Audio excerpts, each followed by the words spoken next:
Hello, hello, hello, and welcome everyone to the stream. It's been a while since I've been live, so I welcome everyone here. Today we have on the menu some data structures and algorithms. I just need to turn on my stream closed captioning because I am behind. I have been out of my element for a while. I'm also going to keep the lights a little bit low today because it's 8:15 and I don't want to have the lights on, to be honest. So, how is everyone doing? Thank you so much. Oh, Honda Civic Chan! Nani! Welcome to the stream. We are going to be watching this class. I'm pretty excited about. We're going to be watching the Primagen.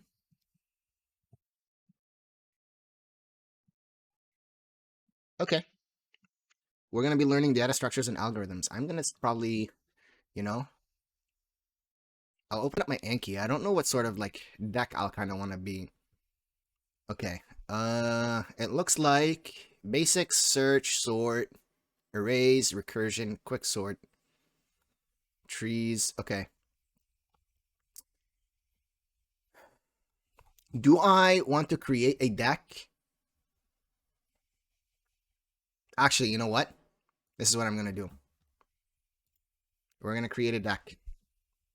And we're going to call it DSA. And in DSA, when I create things, I believe I can give them tags.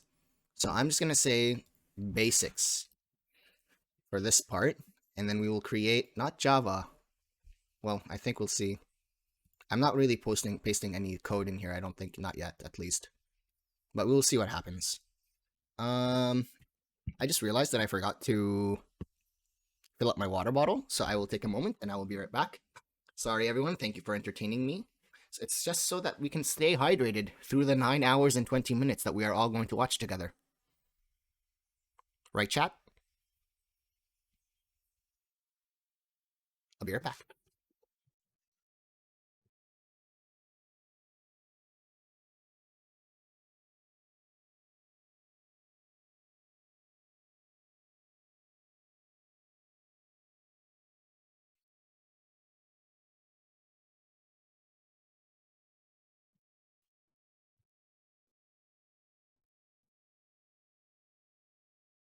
I turned on the light in front of me.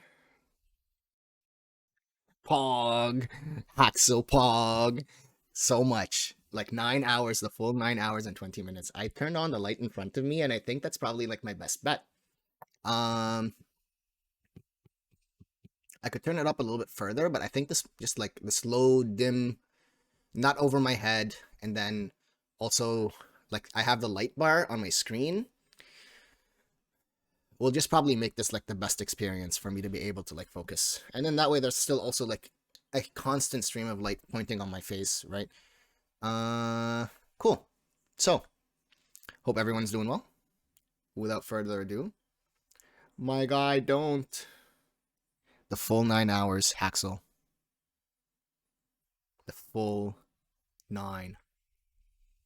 Listen. Mother didn't raise an inefficient data structure and algorithmer. Okay? We do efficiency. First time. We're going to memorize it, and it's never going to leave our minds. And we're going to do it. See? It says A, B, C, D, E, F. Just one straight line. Not E. Raffle Gator. Okay.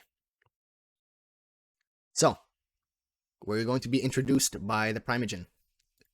Type a note. Oh, you can type notes on the video itself. Oh, that's kind of cool. Instead, though, I will be using Anki. Sorry, Prime. About doing this class, I've been preparing. I'll see you last the first 2 hours. You underestimate me, sir. I play Path of Exile. I look at spreadsheets for fun. Plus the repo as well. That's correct. I need the repo. This for the last couple months. Look at this mustache. mustache. This was my favorite class I did in school. I still remember this very, very vividly. Look at this mustache. When I first did computer science, I really actually kind of hated the experience of it. The first class of computer science, just learning how to program Java. Maybe it was just Java that I hated. I don't know what happened, but it was really boring. It was really mechanical. I thought it was so mechanical that I'd rather do mechanical engineering. Look. Path of Exile. I literally have spreadsheets. Okay? These are things that I need to do for Endgame. I did Anyway. a year of mechanical engineering after that. This guy did And mechanical realized the only thing engineering. I hate I did 2 engineering degrees. Look more at that. than the introduction to computer science are integrals, and so that made me change. I that hate to integrals. doing Actually, you know what? computer Integrals are kind science, of and when I did, I went integral to to the math. second class, Ray Babcock was Yeah. teaching it, and we went over linked lists, and I still remember like looking at the screen, just blown away, and I was like, "This is awesome! I love this, and this is the coolest thing ever." And so at that point, I just couldn't get it out of my head. I was so excited, and so I've always really appreciated specifically this topic. It just is such a cool topic, and so I'm pretty excited to be here. I'm pretty excited to be able to teach this, and so I hope everybody is also very excited. The last course you'll ever need, that does seem a bit much, right? Well, it is hopefully the last Welcome, algorithms welcome, course you'll ever Barbara. need, but there is definitely an expectation that you will Learn have to some go out data structures and still algorithms continue with to us. understand and learn these things and actually apply what you learn, because anything you do, The whole 9 hours, you right, don't have to do Haxel? it atrophies super quick. You're going to lose it all in the next 6 months if you don't think about it, if you don't do it. One of the benefits of going to school is that you have the same It's big stuff brain over the course time, of but 3 years. chat. So it takes a lot longer for that to atrophy if you have to keep on going back to it. Just like I still have silly Doom cheat codes stuck in my head from 20 years ago because I entered it in so many times. All right, these are the algorithms I did run into. So over the course of my either interviewing career or professional career, I have also tried to hand select the ones that I've used at least once in a professional setting, one that I've had to build or had to understand. You know what I significance should of do why is one also or the turn other. I on think that it's really closed good to, captioning. try to be as practical as possible, because I think a lot Because of that times way it you'll will learn also help me about focus. algorithms like Merkle trees, and you'll be like, wow, this is incredible. But then you're never Wow, gonna this is be the incredible. person writing a new crypto coin coming out. I so will you're not probably never gonna be able to be even stopping use any anything, sweet hashing Haxel. algorithms, right? So it's just like there's a point where algorithms We will be become committing unuseful for the to average the craft. professional. But I think there's a huge amount of algorithms that are super useful to To the the average path of professional, exile. even though they think they will never run into them. You use them all the time, like Okay. nonstop. We use them all the All right, time. so why should why should you care about them? A lot of times I hear the phrase, it's kind of old-fashioned to interview with algorithms, right? That's kind of like the Twitter momentum right now, is that, oh, if you do whiteboarding interview, the company's stupid, whatever Twitter says. You know, I do I bad actually- Twitter impersonations, or you don't. Just last week. Yo, what's going on, Julia? What's going on? Come learn some data structures and algorithms with us. Come be cool. I actually, just last week, I think, 2 weeks ago, on the 12th, I had an interview that I didn't realize was a data structures and algorithms question when they asked me about my code. So this is why we are doing this course now, so that we don't end up with our foot in our mouth the next interview question. Who is that bloke? This bloke is the Primogen. The Primogen. Don't actually use any of them Very on the blokey. job. Well, the I don't know reality if you is can that, see sure, maybe this here. algorithms aren't the best way to But his name is right there. The Primogen. Because I do realize now that the screen is actually smaller. So we look a little bit more professional. interview. And sure, maybe you don't use a lot of them on the job constantly, but the reality is that there is a secret handshake to get into a very good paying job. Learn the handshake, right? Like why Learn the fight handshake, system when dude. it's just available and it's free online to go learn. Why- And you get an yeah, opportunity right why now to fight learn. the- So I always thought that was kind of Heyo, like a strange what's going on, phrase. Geeky So there DJ? you go. So I here's know the big exactly who question you I are wanted to by ask your you. name. Is that an array? What's used here? What's going on? For those that I assume everybody here is familiar with TypeScript, I chose TypeScript intentionally because I want To the broadest audience broadcast, possible. Is that an array? Would everyone say that's an array? I would say so. Okay, great. Would you say so, Well, what if chat? Before we see the rest of the meme, would we say that that is an array? I would say it was very array-like. I told you that's not an array. So we're wrong. Would you be shocked? Boom. Hopefully you'd be shocked because Boom. you're like, wow, my life's a lie. It's an Also, object, isn't extremely it? old meme. Yes, I get it's a very old meme, and yes, your life may or may not have been. Is it an alive. object? Remember, arrays are the simplest data structure. You should be able to know if you're looking at an array or not, right? They're the most fundamental basic data structure. Well, let's find out. Next, I led you astray. Time and space complexity. There's not going to be any proofs. I will do one small solving of an equation.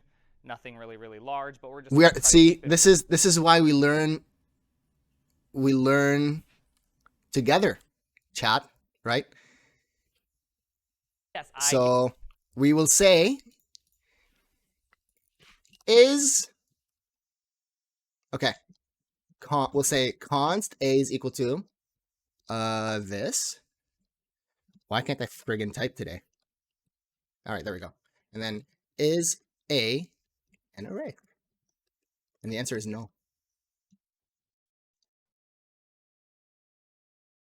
We add that to our Anki Get it, it's a very old meme. equation Yes, figure. You ain't ready for it. I'm not ready for it. Remember, Arrays are the simplest. data structure. You Yeah, should be able to it's actually the simplest know data structure. if you're looking at an array. If we or are not, paying right? attention They're the most to fundamental basic data structure. the slides So on the let's board. Find out. Next, we'll also cover time and space complexity. There's not going to be Badgery any proofs. KV. I will do one small solving. Welcome of to an the stream. equation. I think I also know who I am talking to. What's going on, Richard? How you doing? Large, but Welcome we're to the just gonna try to stream. Keep it pretty simple because Well, I for the guarantee most it. part, Me? in the I have, professional of course, world, I say you well don't all the do time. A lot of time space breakdown. You really only do it during an interview. And No, you not a don't new do camera. best It's the same camera. I average just worst added case. You just AI to it. Thanks to Haxel, actually. You know, what it does is now the AI enhances the quality of the picture and it makes sure that it follows my face. Listen, you're the one complimenting. It's not me. It's not, I'm just letting you know what I did.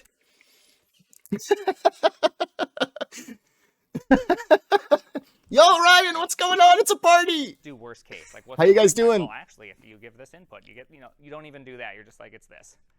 And why type? Yes, exactly. It's the NVIDIA's new feature. It's NVIDIA Broadcast. Because it's the most beginner-friendly language, even though it's actually kind of bad for data structures and algorithms. Listen, I just Good got off. I example, don't do not want use to pure hear TypeScript. You came to a tech stream. I don't know how much I can help you there. Thank you. I appreciate that. This is Chris. We're going to be here longer than 9 hours and 20 minutes at this rate. Chat is bumping. Technically a tech stream. But we're gonna need to add. I'm gonna need to add a sound effect so we can do that all the time. I also like how the camera is just like also moving around all the time because I move around naturally as a human being. So now it's just like it's following my face. It's a fantastic gaming experience, chat. All right, so let's go back a bit because I really didn't pay attention to anything. Time. Well, actually, if you give this input, you get you don't even do that. You're just like it's this. And why TypeScript? Naturally, because it's just the most naturally. beginner-friendly language, even though it's actually See, Julia, it is the most beginner-friendly language. So by the end of these 9 hours and 20 minutes, you can say that you are a TypeScript developer and you know data structures and algorithms. And it won't be a lie. How are you enjoying Prime's course? So far, I am having a blast. I am, I believe, 4 minutes into it. And it looks great. Have you been converted to Vim? I am using Vim, actually. I'm out. Julia, no, come back. Come back. Listen, you can charge big money for this. kind of bad for data structures and algorithms. Good example, you cannot use pure TypeScript to create a map. It's just, you have to use C++. There's no way to uniquely identify an object. So if you just give me a POJO, a plain old JavaScript object, with foobar as the properties, I can't distinguish two of them from each other. Thank you, Ryan. You can't even create a map in actual JavaScript. So there is this kind of uniqueness with JavaScript that makes it kind of a terrible language for this. It also doesn't have It's going to be a good arrays in time. the traditional sense. There's a lot of unique things about it. So, by the way, if you're also interested in real languages such as Rust, we just released this course. Real languages such as Rust. I Let's programmed- not let's not talk about how that aged so horribly. Oh no. TypeScript and in Go. Graham over there saw this, and in Rust, and I build the same application at the same time in all 3 languages, help you learn a different It's language. so Who horribly. am I? I am the CEO. Other than of Rust, I wouldn't Please try to learn. Try harder. I do a YouTube channel. I'm almost at 100,000 subs. That means I get a little plaque, which means I get to lick the plaque. Very excited about that. I stream a lot of live You would coding. not learn That's from a lot of Prime? fun, and I mean, I, ultimately, it's poop a free post on data the structures internet. course, and I really That's for need you, to learn production data team. structures right now. And there you go. That's a great one. No one can actually mention it. Anyway, so I hope you guys are ready to get started. I intentionally tried to make this introduction as short as possible because the main content that, or the topic we're covering is fairly large, and I want you to get the most out of this. So there we go. And one last note, when I was at university, I did a 2-day, this 2-day course is approximately the 2nd semester class, a little bit of the 4th semester class. And my 2nd semester class met 3 times a week for 1 hour. It's expected for 15 weeks. You're expected to do 3 hours of study for every 1 hour, or 4 hours of study for every 1 hour of class time, plus a 1-hour lab once a week, which is 5 hours of preparing. So that's equivalent of 225 hours. I would recommend Educative and Algo Expert. And we're going to try to do all that in Get 16 started. hours, That was plus just the lunch intro. breaks, This was, plus yeah. bathroom breaks, plus all Yeah, that. this was So, just the intro. Look, again, it's going to go for 9 hours and 20 it's gonna minutes, take so some- buckle in. some of your effort outside of this to really understand a lot of these things. Here you go. Here are First, 2 we're books just that I've learning bought about the introduction. minimum I remember of when these he 2 did it books. live I've and I bought missed at least it. 4 copies of them combined. So I may or may not have lost them over the years. The VODs first one is are a extremely beautiful thing academic. for that It's exact Introduction reason. to Algorithms. It's very, very academic. It's going to go over proofs, but it I is by still far have the free most will. complete book I've read on algorithms. Anyone who's You even gave that dabbled up in when you algorithms, familiar heard with Big algorithms, Money. or went to some sort of school will probably could guess the book, guess what's on the cover of the tree book. The second one is I named Bedroom. it this way because I thought it Hey, was funny for welcome to the programmers stream. who don't know data structures and would like to do other things well too. That one is that's a Zoolander reference for those who don't know. Ryan, But we that one can right work there through it is together. a It's not very going to go for simple that one. long. It's going to go for that long. This course will cover Everybody, about maybe get your coffee. 75% of the book, This and is a then long it coffee chat. deviates in various areas, but that Clear one's the much next more 9 hours of your one. schedule, please. The proofs are much smaller, if there is really any proofs to it. The topics are a lot lighter. They don't cover nearly as much in trees. They do a little bit of graphs, right? So it's a much nicer, beginner-friendly algorithms book. I am going to practice We're gonna first as Big O because I do. as he is going through. We already added something to our Anki, by the way. So he said it was not a data structure, but he never explained why. He just said, is an array a data structure? And then, or is this an array? And then, oh, he said it was a data structure. So if he said it was a data structure, and if it was an empty set of brackets, it holds no data. So then it can't be a data structure. Hey, tell me if you're looking for an HR person when you start your billion-dollar company. Sounds good. I don't have to get up until 10 tomorrow, from 10 hours from now. Fantastic. You can get your crisp 40 minutes of sleep before, because this whole thing will last us 9 hours and 20 minutes. So you have, actually 39 minutes. Sorry. Like Big O is kind of that one thing that if you don't know it, it just means I'm going to be saying You a bunch don't of know nonsense JavaScript up yet. here, and Again. it just kind of sucks because then we keep Okay, talking about I it, you will don't check know what that it is. out. So Big O, the easiest way to put it is that it categorizes your algorithm on time or memory based on the input.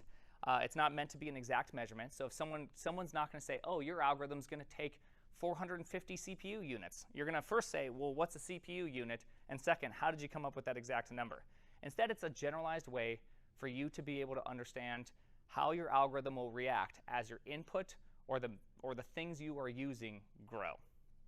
And so if someone says, oh, this is O of n, what they mean is your algorithm is it grows linearly based on input. We'll See ya. go over some more. I mean, I'm going to be here for the next 9 hours and 20 minutes with Haxel specifically. Which language will be used? We are going to be using TypeScript. Picked up. You picked up. Okay, you picked up. You don't know JavaScript yet again. Yeah, Julia. See you later. You can also call me by my name. A lot of people here know me by first name, and it's very, very quick and easy to find it. You're joking. Go for a walk. No, I will go for a 10-hour study session. We will see. Obviously I'm joking. I'm not going to run the full 9 hours, by the way, for whomever is still here and concerned that we're actually going to do the full 9 hours. I mean, the mustache is great, but come on. It's too much. And so why do we use it? Well, it often helps us make decisions on why you should or should not use a specific data structure. You'll see as we do this that data structures I am progressively sitting. take Bye. these constraints to make them more Enjoy your more snack. performant. But if you use them incorrectly, they become massively, ill-performant, unperformant. I don't know what the opposite of performant is.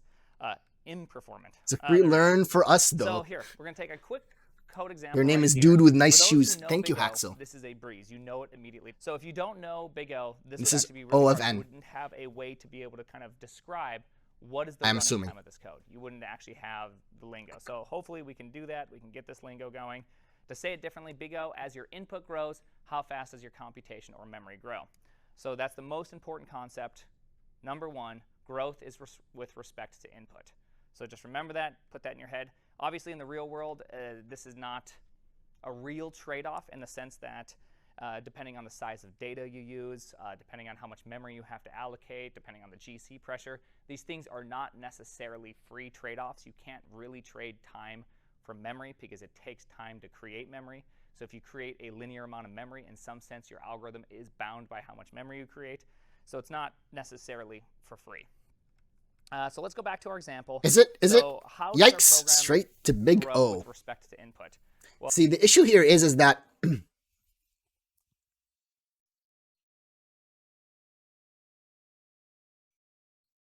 he assumed you know how to code. So if you know how to code, what are you learning data structures and algorithms for? But not for long, though. It's just a small intro to get everyone on the same page. well, I conveniently named it n intentionally, but notice that it is a string. So it has a length and has a series of characters associated with it. Yeah. Strings are effectively arrays, really, when you think about it. But anyways, so here we go. So if They're you look at the effectively for loop, what you'll arrays? see is that the for loop has to execute the length of the string. That means if our string grows by 50%, how much slower He is that increments function? first. 50%. It grows linearly. For every one more unit of string, there is He increments one more first. loop that it has to do. CS50 has a good There you go. lesson on That is the DSAs. simplest way Okay. to put it. And for those who did not see that, it's not very obvious. But for me, it's O. That's O of n. You can see it right away. So how can you tell? Simplest trick in all of I don't this have a is lurk simply command, look through guys. loops. You don't need to lurk. Where do you loop over You the can just input? be If you AFK. See that? That's Easiest fine. way to kind of tell the big O complexity of anything. All right. So when we look at this, you'll notice that I've now put in a new function, and we have a Rip. function that goes over and sums all the things that are happening here in this string, and then we do it again. What's the running time of this function? Anyone? 2n. Okay, we got 1 O of n. Anything else? But essentially, we O of do a n. sum, and then we do a sum again. I was really hoping, can someone just say 2 of n? Hey! You know what? Or I got it. O I got of it. n. Oh yeah, you're right. Put me in, What's the coach. running time? Right? No, it's not that. It's actually not that at all. Second most important concept is you always drop constants. The reason why is here's a very good example of why you don't care about constants, though practically speaking, constants are extremely important. Theoretically, they're not important. If you had Right. something that grew at 10n versus n squared, you'd clearly see as we get down here, n squared just gets massively larger. It grows disproportionately fast in comparison to no matter what constant is in front of the linear O. Cue Leon's rave music. That is why constants aren't necessarily important, because again, we're not trying to get exact time. We're not trying to get this is how many units of CPU you need to use. It's how does it grow. If I'm going to give this thing 10,000 as n, is it going to halt my computer, or am I going to be able to do it fast? Is it going to be instant? I need to kind of just generally know where. So he's it's gonna teaching be. people the And difference so between that's kind of the heart of Big O, if you will. like a Alright. linear versus a And I've talked logarithmic about this, scale right? Practical versus or theoretical. graph, I guess, Yes, O of n is faster than O of n squared. or But just exponential. like in sorting algorithms, often it will use insertion sort for smaller. Because a lot of subsets people, I guess, data. don't know Because that. insertion sort, though slower in theoretical terms because it's n squared, is actually faster than, say, quicksort, which is log of n, when it comes to small data sets. Because practically speaking, sometimes things that are n squared are Right. faster than n, right? Because your n is sufficiently small, and the constant that is dropped is larger enough that it actually makes real impact.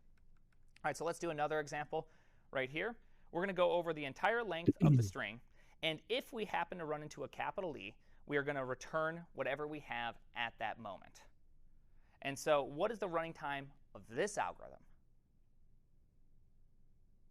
O of n. He especially used O of n capital E would be for a correct. reason. Good job, chat. The reason why we do that is that often we consider worst case. And so when you're in interviews, you're going to pretty much exclusively describe worst case. And if you think about it, a string without a capital E, how much of the string are you going to go through? Well, you're going to go through all of it. A string Right. with a capital E at the end, or maybe 1 unit from the end, or 2 units from the end, you know, you're going to get big O of n minus 2. Well, that's just simply n. We drop all constants. There you go. It's always n because it doesn't matter where that E is. Practically speaking, it could be in the middle, it could be at the end. And if it's 1/2 n, still, again, it's just n. So important number. The issue that I don't like about this here is that it's not visual.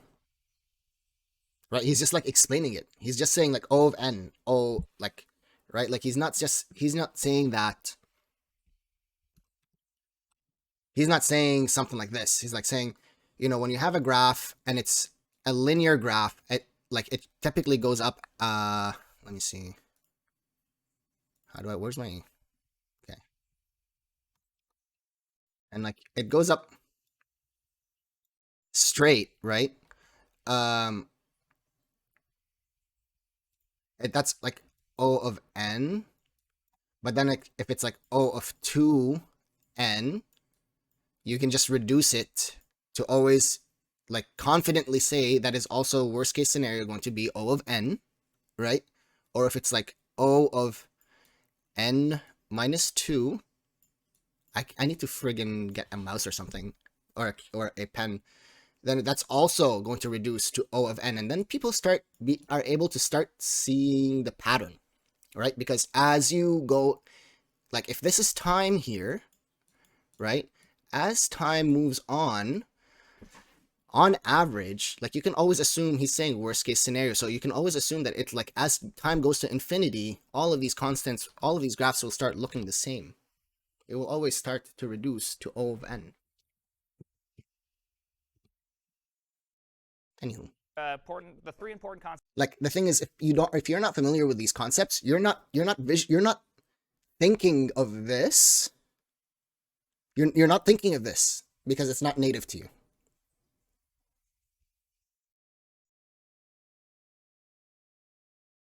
Concepts I want to drive home for time and space complexity are these: growth with respect to input. Constants are always dropped. Whenever you're pretty much doing in an interview, it's worst case scenario. Rarely are they going to ask you for best case or even average case. Now, there are some algorithms that it makes more sense to reason about the best case and the average case, and we will go through some of those today because they actually change and there actually is a variety of runtimes for them. But at least whenever I've done interviewing, I have never once been asked for best or average, and I've conducted about 200 interviews, and I've been in about 50 interviews. I've never had it, so I just assume most people here aren't ever going to have it. So here's some common complexities you will see. You got right down here in the ones that you can't really see, there's actually 2 lines right here, which is O of 1, which means constant time. Doesn't matter how big the input is, it does the same set of operations every single time. It's instant, effectively. Now that constant that's in front of the 1 could be a very large number, but it doesn't matter because it's the same constant no matter how big the input is. Then there's log of n. That's base 2 log. For those that forgot what log means, don't worry, I failed it on my ACT. I'm sure we all forget it at some points, but we'll kind of go over it more. Log of n being the screen line. You can see it kind of grows linearly, even though this graph is rectangular, so it doesn't look very linear. Log of n log n, very common running time you'll see. N squared, you can see that it starts becoming kind of ridiculous. It grows pretty fast. And then the last 2 are effectively algorithms that can't run on traditional computers. I don't know if it can run in the quantum realm because, I mean, the quantum realm is practically magical as it is. So whatever realm that is, I don't know about that. But traditionally speaking, you can't solve the traveling salesman for like 12 cities. That is an algorithm that runs in the last 2 time range, right? It's just effectively impractical on a computer. It would take thousands of years. All right, okay. so let's go over some more That's examples. interesting to know. Again, I said count the loops. So 12 n squared, cities. for every single character in the string, we're going to go over every single character in the string. That is like computing the area of a square, right? N by n. It's just a square we're going over. We're just going down each single line. You can think of it kind of like a graph that you're going over. So for every single character, we go over every single character. Same thing for cubed. For every single character, we go over every single character, every single character. We won't pretty much see any of these type of algorithms today, but that's like multiplying a matrice, right?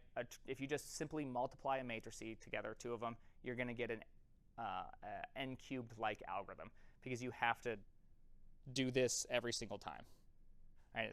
Yeah, you have to do that. Matrices are horrible. It's very painful. N log n, we will see some n log Yeah. n and some log n algorithms. Quicksort is one. It'll make more sense once you look at it, but effectively how you think about it is that for every time you go over, for you half the amount of space you need to search, but you need to search the whole space once for every time. So you go over n characters, then you have how much you need to do, then you go over n characters, you have how much you need to look at, and you just do that. That's kind of how I think about it. And then, of course, log n, you just half the amount of input you have to search, but you only need to look at 1 point at a time. And so it eventually goes down to 0. All right, and then we'll also see the craziest of all runtimes today once. I've only seen this in one problem once. I'm very excited about it. Square root of n? Yes, I do math.square root as squirt. I think that's fantastic. But squirt of n is it's a very unique one. And I think it's actually, it does show a mind-blowing trick that you can do. Squirt of n. Right. So why so obviated? Of course, we don't need yet another big O explanation. I just wanted to make sure we're all on the same page because, again, the algorithms in this course are the important part. It's not necessarily the big O. I'd rather have you have the technical understanding of algorithms than to be able to tell me the running time. The runtime, once you kind of get the trick, look for loops. Okay, I can see how we're going over input. It's just easy after that.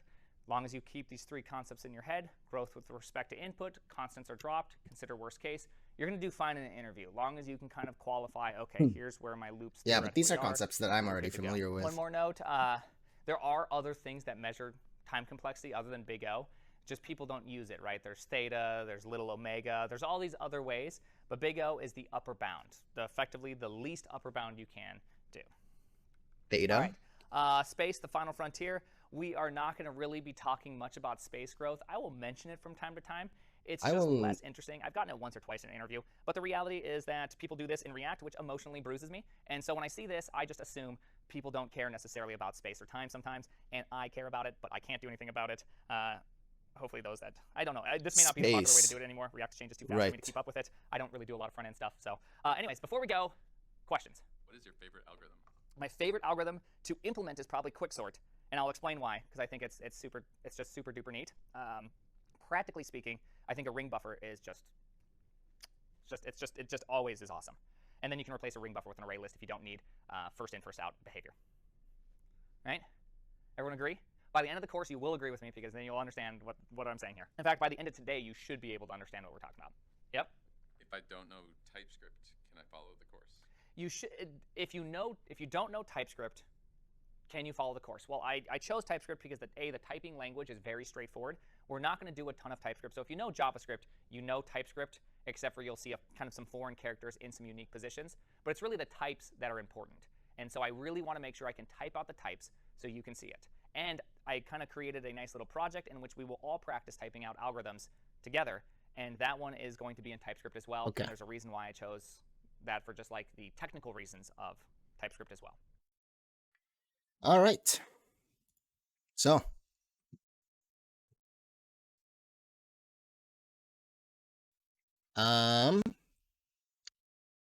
what's this course about? It's data structures and algorithms.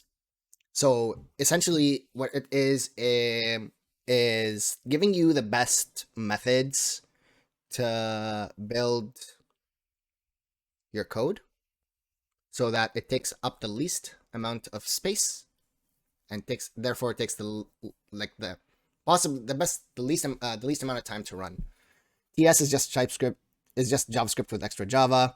Seriously though, I did an intro to Java course and TypeScript was easy to pick up afterwards. I've been doing Java for the better part of the year, and I'm about to cry. It gives me a headache. It's so complicated. It's so much different than just like regular JavaScript. All right, so shockingly, we're going to do our first data structure. We're going to start off with the data structure first. I'm probably going to watch this at 1.2 speed, though, because even though he talks fast, I'll slow it down probably when we get past the basics and into the search.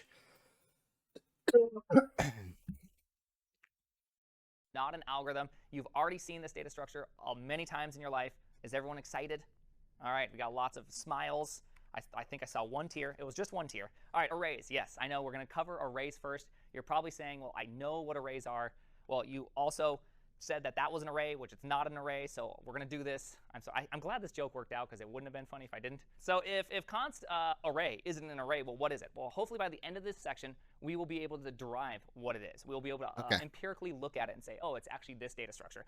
JavaScript arrays are actually much more complicated than that. They do a lot of cool tricks underneath the hood, and I'm sure they morph algorithms depending on how you use them. If you have an array that uses huge numbers, I'm positive JavaScript's not like, well, you did set one element at 1 billion.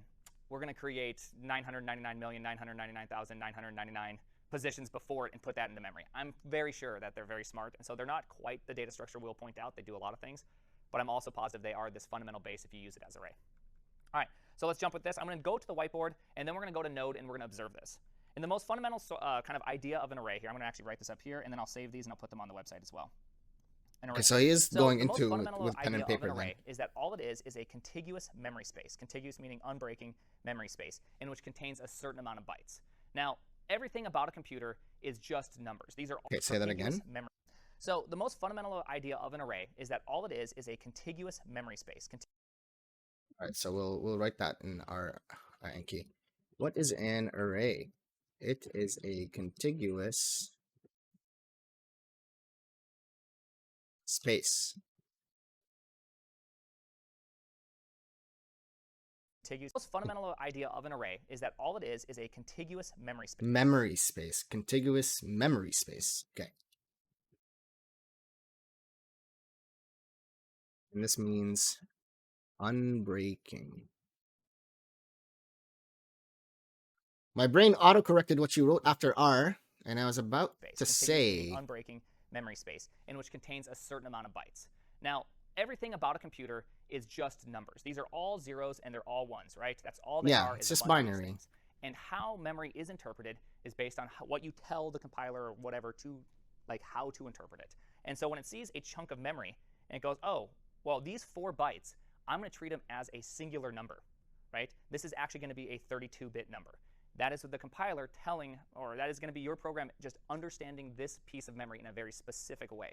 Just because it's contiguous, just because it's all one piece of memory doesn't mean that it has any specific meaning until you give it meaning. So an array is effectively just a long version of this where you have 0 or more those who want to pieces of memory see that are understood the as a course single type in a row. So imagine if you did, so in a more traditional language, you could do something like this. I have an int array of 3, meaning I want 3 ints in contiguous space, unbreakable, like for me to be able to use. And so now you can lock that space by simply providing it. Say we call this thing A. Oh, I think I went to the edge of my screen where I can't actually put anything in there. Let's say we did that. There we go. And if you wanted to walk that, if you did A0, what you're really telling the computer to do is, hey, go to the memory address of A, then add in the offset of 0 multiplied by how big my type is. Because if your type is 32 bits or 4 bytes, index 1 has to be 4 bytes into the array or into the memory space. And that's kind of what creates an actual array. And so for people to kind of see that and understand. I see.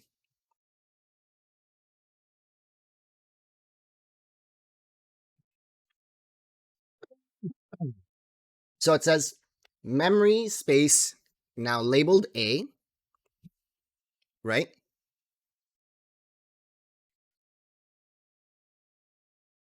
Has assigned 12 bytes. And in the first 4 bytes, that is going to be the location of the first index. And it's because we've said we've given it like a size of 3. So size of 3 means 4 bytes.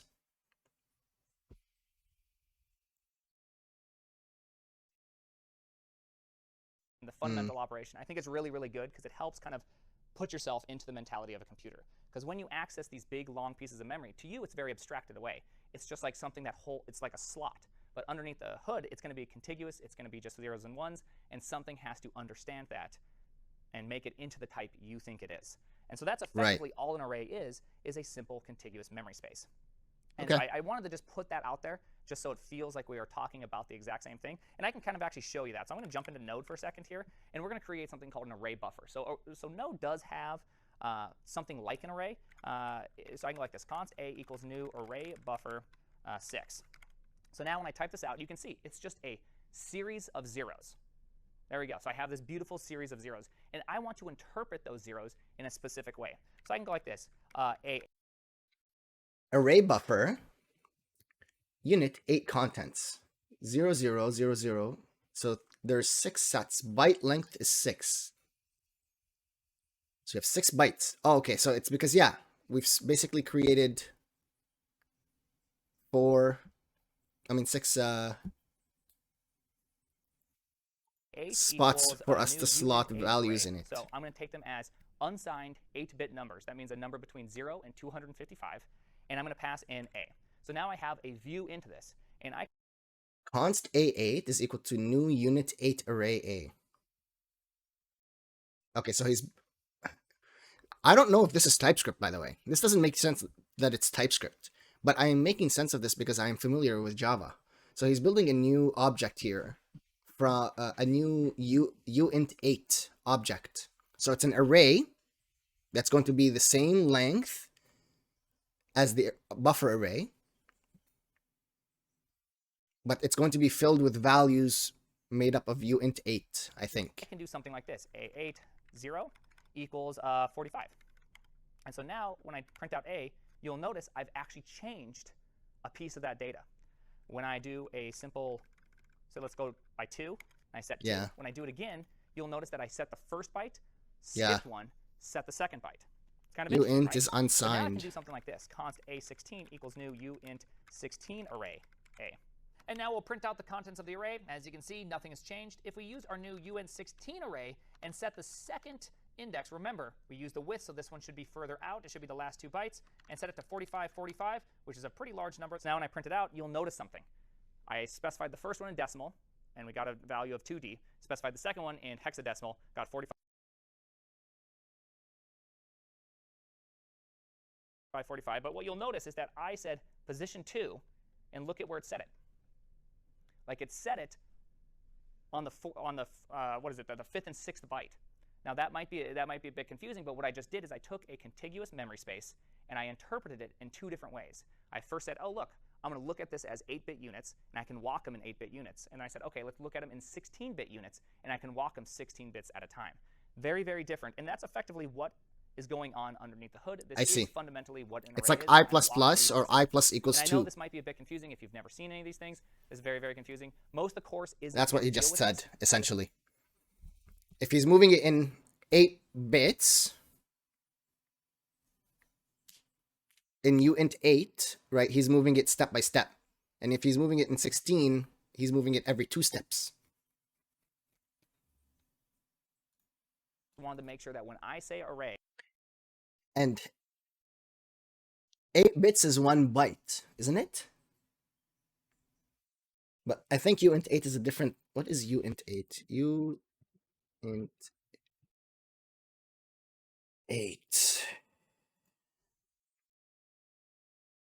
represents an unsigned integer number stored with 8, 16, 32, or 64 bit. So it's 8 bits. Which is 1 byte. Yeah. So if it's 1 byte, makes sense. Okay.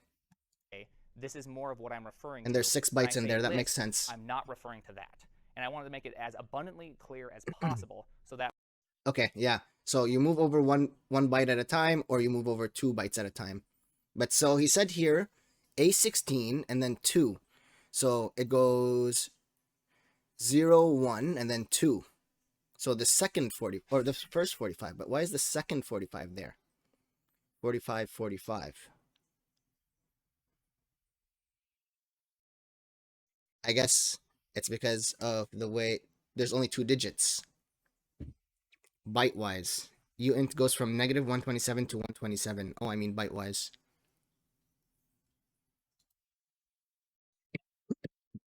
way we have the same language together as we go forward. All right. So you set A16 to 2 to that, and then now A got changed. All right, so yeah, let me walk through. For those that don't understand what happened, so an array buffer is a contiguous piece of memory you can create in JavaScript. Then you can create views into this data. And so one view I created right here was an 8-bit array. That means every single time I increase the offset into it, it's So he's saying that array buffer is something that you can find in JavaScript. Array buffer JavaScript is an object used to represent a generic raw binary data buffer. Array buffer, static methods, byte length constructor. Which ones did he use? uint16 array.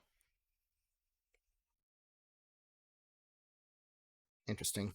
Views. He said there are views.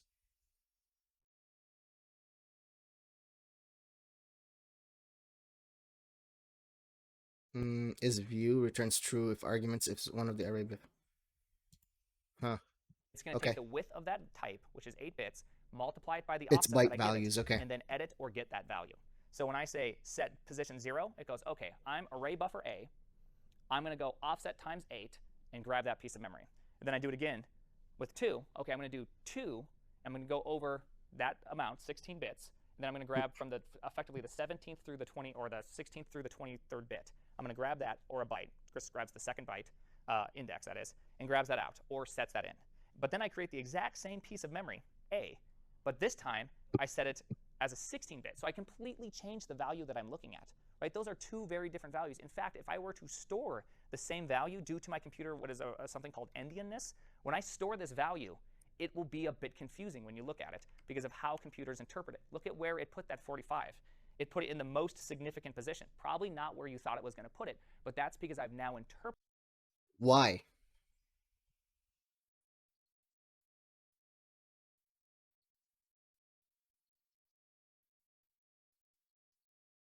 So then my question here is, I got it backwards. Unsigned is without negative numbers.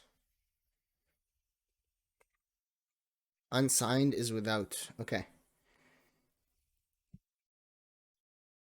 So if you start at like 2, right? You go 1 here and then 2 here. How would you access, like, I guess you will never be able to access these 3 values then. If you're going up by 16 in buffers or 16 bit buffers, right? You will never be able to access these. You always have to skip one. Interpreted this memory space differently than 8 bits. I'm doing it as 16 bits. Endianness, we won't talk about endianness. So the when you set up the array, as you know, that when you told us like, is this an array? The reason it's not is 'cause 0 to 255. It's not that it's not. That's what he We said, will yeah. go over it, but there's operations that you can perform on an array that you cannot perform with the JavaScript capabilities, and we'll see why. Well, I mean, technically you can, but we'll go over that. Effectively asking, is it because we didn't set anything on here when creating the array? No, that's not it. It's fundamentally not an array. In some sense, it fundamentally down at the most basic unit is an array, but at the same time, it's not an array, and we can talk about why. All right, so let's talk. So when I said earlier that it's because it's a data structure and there's no data in it, that wasn't even that was not even correct. He's saying it isn't an array, but it also is an array. About some operations you can do. I've already pretty much covered everything about getting data at a specific index, right? It takes the width of the type, multiplies it by the offset, puts it at the memory address, and can go in and grab that. Now, that may not be exactly how things happen, but that's the simplest way to understand it when it comes to how arrays work. So how does insertion at a specific index work with an array? Well, the thing is that with arrays, there are no like magicalness. So when you insert something, it doesn't necessarily insert it, it overwrites it. Right? So it's just going to set that value. You do not get to grow your array into more memory, because what happened if right after that you have the user's name, right? So if you grow this, what's going to happen to poor Fred? Well, the F is that's F's in the chat for Fred, right? It is completely gone, and so we don't want F in chat, boys. You cannot grow an array just simply. That is why these data structures exist, is because it makes life easier for you. Because it would be really annoying if you constantly had to reallocate everything every time you wanted to grow it. That's why you'll notice things like capacity in a lot of other languages that aren't JavaScript. You'll see these kind of things because what they're doing is they're trying to make an optimized way for you to be able to use the memory without reallocations and all that. Let's see. And so that's just insertion, right? It just overwrites it. And of course, insertion again is you just go to A's memory address, if you will. You add in the width of the type, which is usually specified in bytes. So it'd be like, a 32-bit integer would actually be 4, right? It wouldn't be 32 bits, multiplied by the offset, and then we can write it in. And deletion, exact same thing, but deletion is kind of confusing. You don't delete something out of contiguous memory. I could set it to 0, right? That would be kind of deleting, right? It's how your program interprets it. And so you'll have, if you're actually using raw arrays and you're actually doing something, say in C, you have to be able to tell yourself when you've deleted this piece of memory. You can't just simply be like, oh, it's not anything anymore. That's why null, that's where null comes around. Null is, of course, being the 0th value. Just like, hey, it's not something. And it's just a named way for us to understand that there's not something in this very something spot. And so deletion works the exact same way. Get to the offset, set it to some sort of sentinel value, 0 usually being it. And there you go. You now have yourself deletion, getting, and inserting. Now, I did talk about this big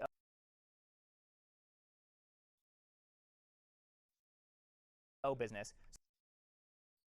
So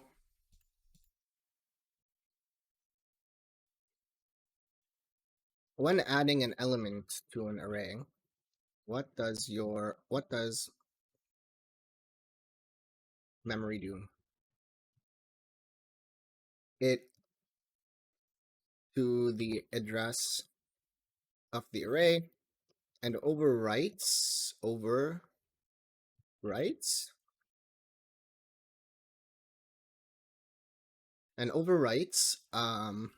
the value, effectively changing it and thus adding it. Okay. And so what does your program do when deleting an element out of an array? It doesn't scrap memory, but it overwrites it to something similar to 0 or null. And that's where null comes from. Okay, cool. So We've let's added them talk to about it. Anki. What is the big O of being Let's able to talk get about a it. value out of an array? Now remember, this is our equation we run. So if our array is size 3, does getting at a specific index grow with respect to input? If I give 7 as my index, if I give 100 as my index, does any of this change right here? I'm seeing O of 1, O of 2 of n, constant time, O of... I love the fact that I just heard O of 2 of n. Thank you for the callback to the previous joke. Really appreciate that. Again, Padme, 2 of n, right? No, what it is of course, it's constant time. Because you'll notice that nothing in here goes over the entire array, right? We don't have to walk to that position. We know the width of our type. We know the offset. Multiply them together, get to that position, read out the value. That would be a get. Same thing with insertion, same thing with deletion, which deletion is really just insertion, right? They're all O of 1 because they're all an instant operation in the sense that... I see. So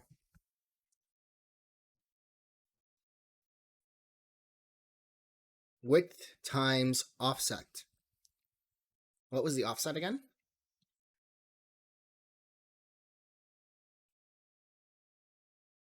The offset is 3. So the width this is 3, but what's the offset?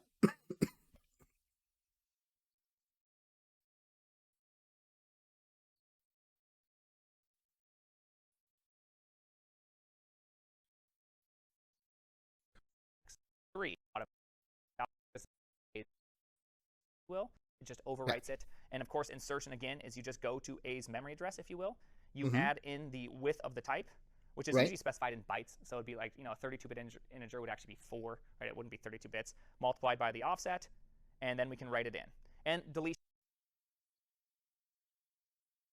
What's the offset?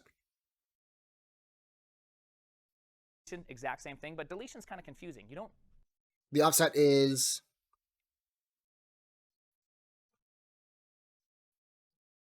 I see. And that's why it is important to... Oh... to type. Because it's the width of your type. Okay.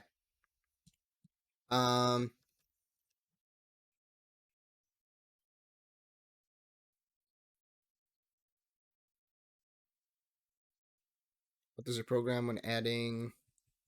Okay. How does your program determine the location in memory? Memory. I don't know why I keep pressing E. Okay. It looks for the location. I'm going to say in an array. It looks for the location by using the following formula. So it is the memory address, is usually the variable name, plus the width of the type, int string ... plus or times the offset, which is index value, is what I am assuming. Yeah. So that's how it would find it immediately. Width of type. That's what he said, right? Yeah. My brain must be that small. You need to override it to completely get rid of it. Your brain must be that small. Why? You're still here. You're picking up this stuff. Big brain moves. You're soaking it in like osmosis.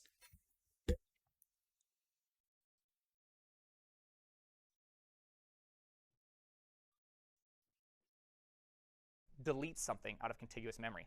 I could set it to 0, right? That would be kind of deleting, right? It's how your program interprets it. And so you'll have to, if you're actually using raw arrays and you're actually doing something. Yeah, this is for web you development. have to be able to tell yourself when you've deleted this piece of memory. You can't just simply be like, oh, it's not anything anymore. That's why null, that's where null comes around. Null is, of course, being the 0th value. Just like, hey, it's not something. And it's just a named way for us to understand that there's not something in this very something spot.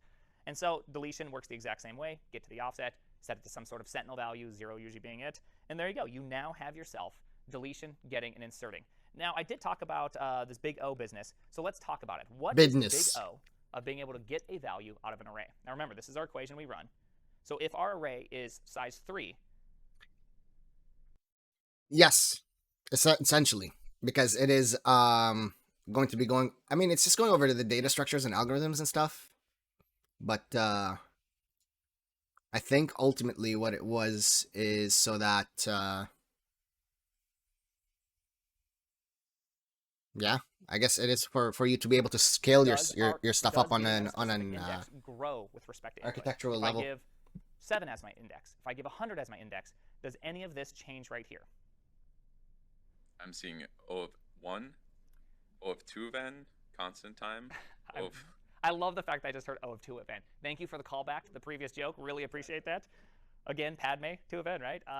No, what it is, of course, it's constant time. Because you'll notice that nothing in here goes over the entire array, right? We don't have to walk to that position. We know the width of our type. We know the offset. Multiply them together, get to that position, read out the value. That would be a get. Same thing with insertion, same thing with deletion, which deletion is really just insertion, right? They're all O of 1 because they're all an instant operation in the sense that no matter how big the index is, we don't insert. Multiply them together, get to that position, read out the value. That would be a get. Same thing with insertion, same thing with deletion, which deletion is really just insertion, right? They're all O of 1 because they're all an instant operation in the sense that no matter how big the index is, we don't do anything extra. So that is a constant time. I really wanted to highlight what constant time looks like because constant time can be a bit confusing the first time you see it. Get, post, and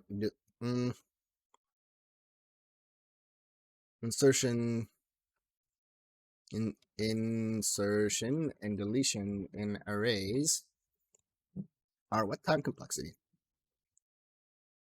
O of n. Cool. It doesn't mean we literally only do one thing. It just means we do a constant amount of things no matter what the input is. It does not grow with input at all. All right, there we go. Here we go, just kind of like just a bit of a summary, right? Fixed size, contiguous memory chunks. You cannot grow it. There is no insert at, there's no push or pop. Doesn't mean you can't write all those things. And the data structures we're going to create will actually use arrays underneath the hood often as ways to grow and all that. They'll have to Arrays are implement fixed growing. You'll have to size. implement pushing. You'll have to implement popping inside of our. Right. That's something to note in Java.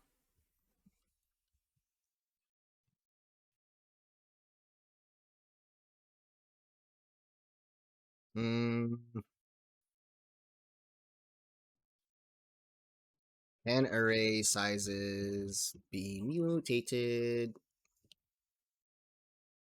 No, they are fixed size. Okay, cool.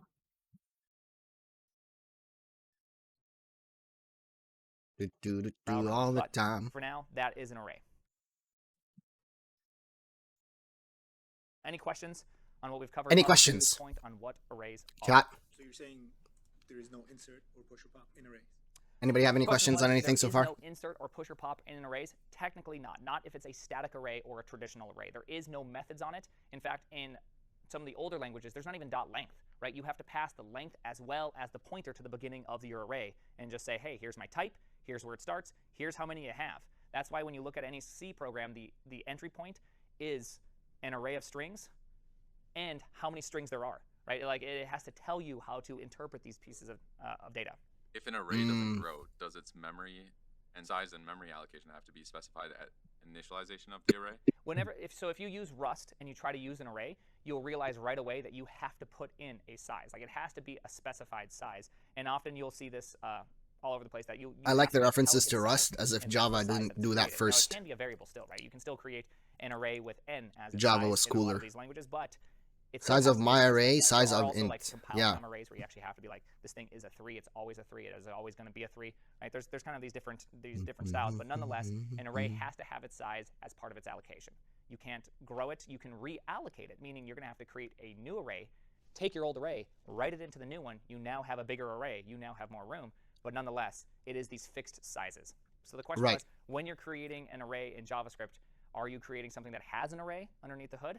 In some sense, yes, you are definitely creating. There is an array. There is a literal array at some point. There is a memory buffer at some point underneath the hood, but we don't see it that way in JavaScript. And you also don't see it in Java. Java has this exact same data structure that they use.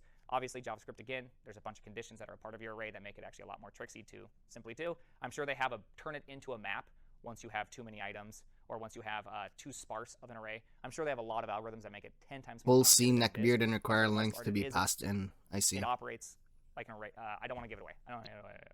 Yeah. One more question. Follow-up question. Oh. I guess how big is the array then that you instantiate? So that is part of optimizing. So like in Rust, if I'm not mistaken, if you create a new vector, it's going to create effectively a memory buffer with the size 5 underneath. And so as you push and pop, it has 5 units for you to be able to play in. Now, is that efficient? Well, that's the problem. How big do you need to create your underlying buffer to be able to effectively use that space without having to reallocate too much or without not using it, right? Because we could all create 10,000 units and be like, hey, look, we'll never have to reallocate again. But if 10,000 units are big units, you're going to use a lot of memory just to have that in there. So it's kind True. of it's a game people play, and we'll go over Yeah. this. It'll make a lot more sense once we go over the data structures that are used. Right. Okay. So essentially what you are doing is you are playing a game and hoping for the best. There are best practices out there, but I guess like you just have to make a call and hope it works out for the best once you know your data structures and algorithms properly.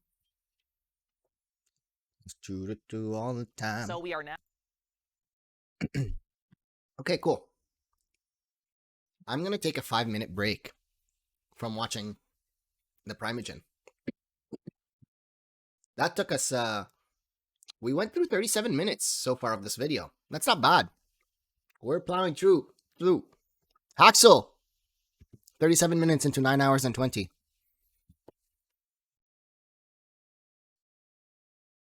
How dare ye? How dare ye? And I've added Anki cards. Look, I have 2, 4, 6, 8 cards.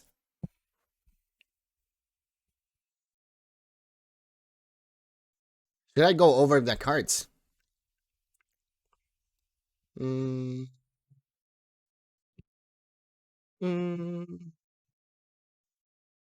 Maybe. I feel like if I add too many cards, so now this is no longer basics. Now this is search. Oop, search.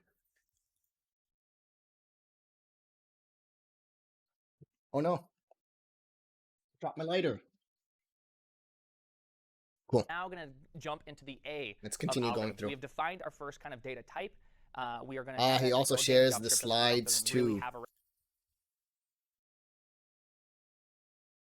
Right down here. Not very useful, but it's something. Well, I mean, I don't need it. I'm following along with him here, right?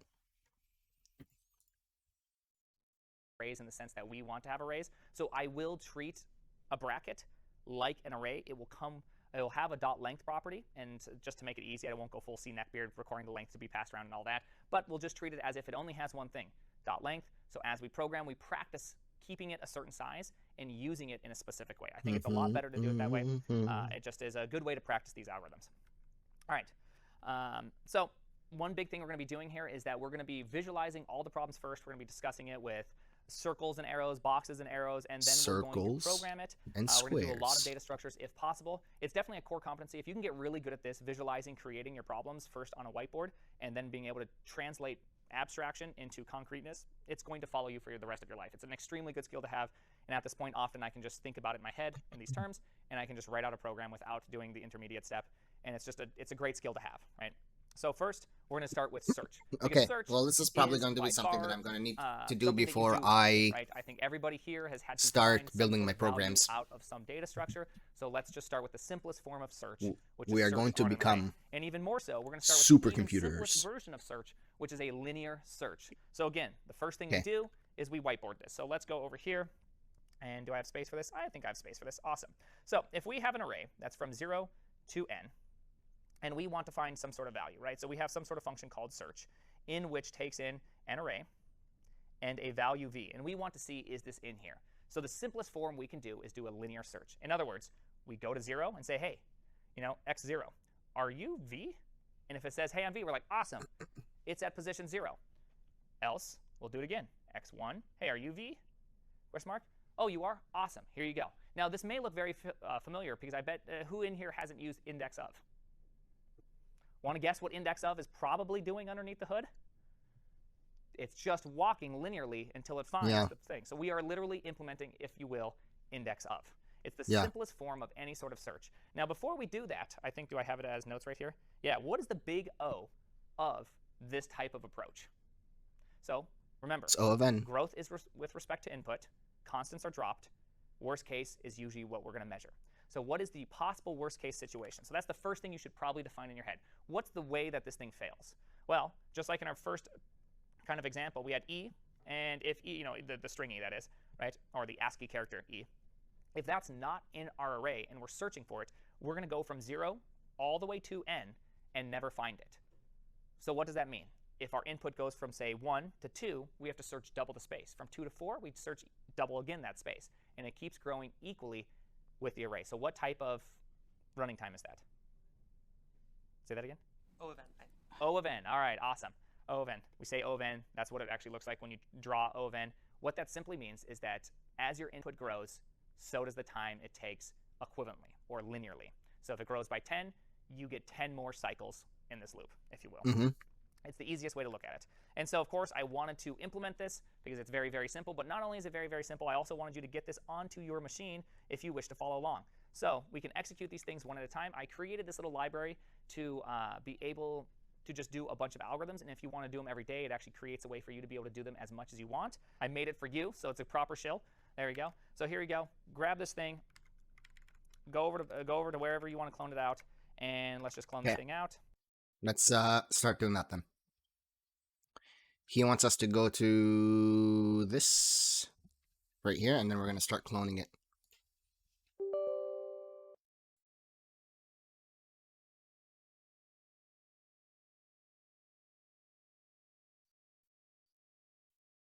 When applicable. Oh, these are the slides. Oh,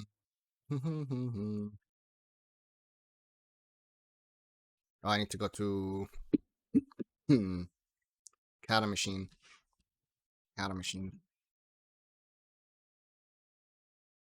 Do what do all the time.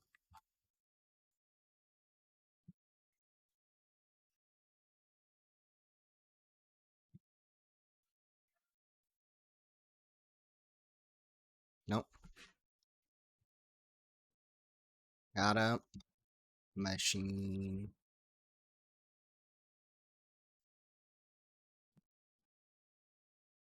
Okay. And I am going to have to clone this. So code, and we'll go clone. And let's go here.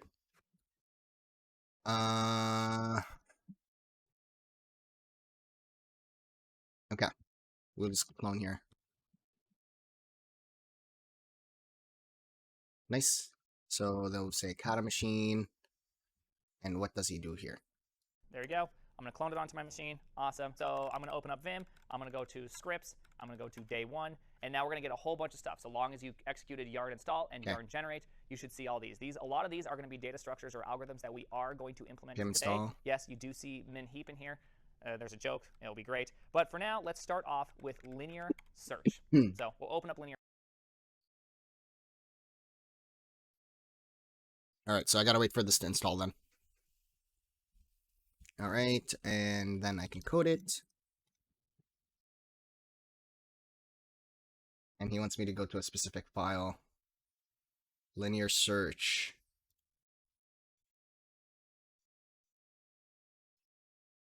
Linear search list. Is that what he said? No. Yeah. Great. But for now, let's start off with linear search. So we'll open up linear search. This should be a very... Oh, these are the tests, right? What's happening here?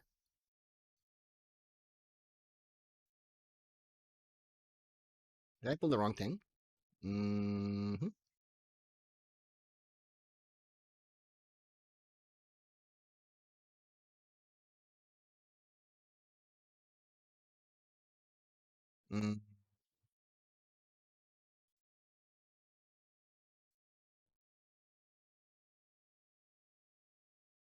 What did I just clone, dude? Look at this. Look at this Ligma config.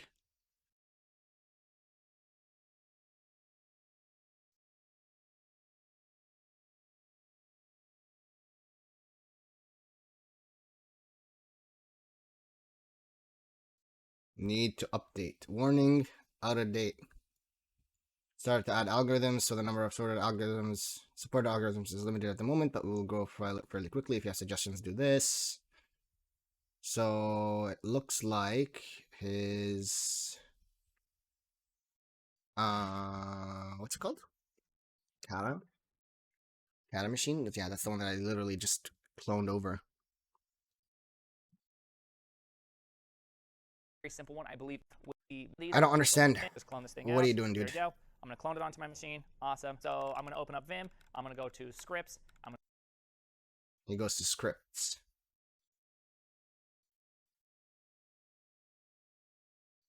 Yeah. I'm going to go to day one.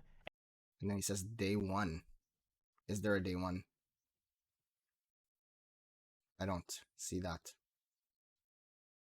And now we're going to get a whole bunch of stuff. So long as you executed yarn install and yarn generate. In generate, npm generate.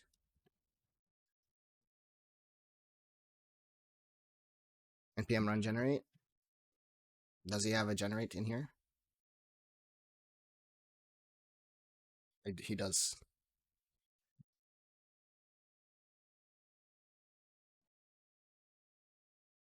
Okay.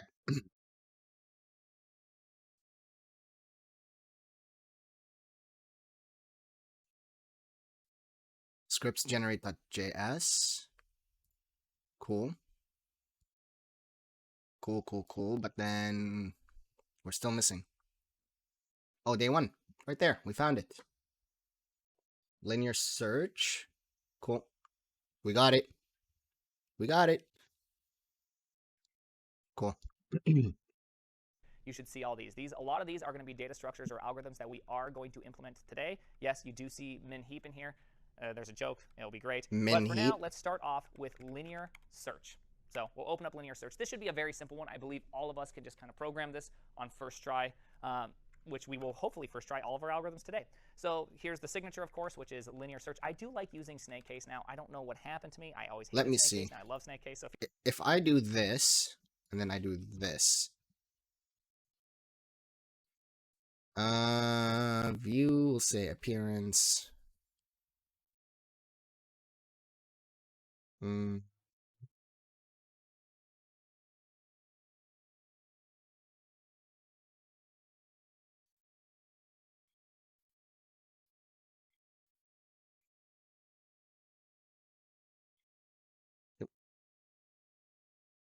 Okay.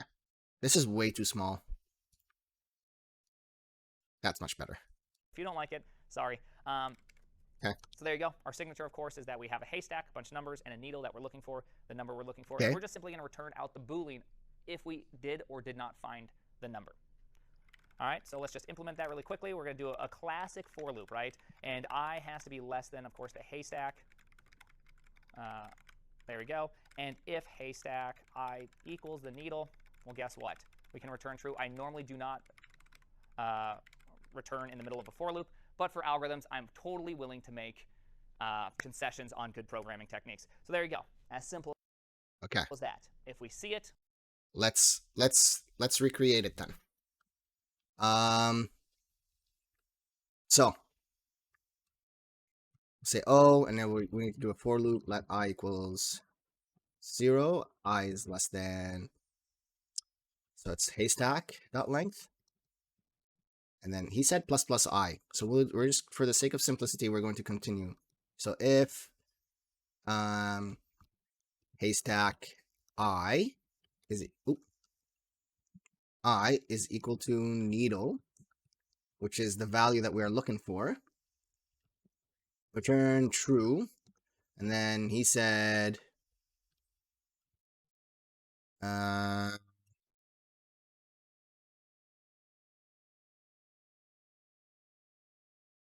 to this. Okay. I see. And B will say false.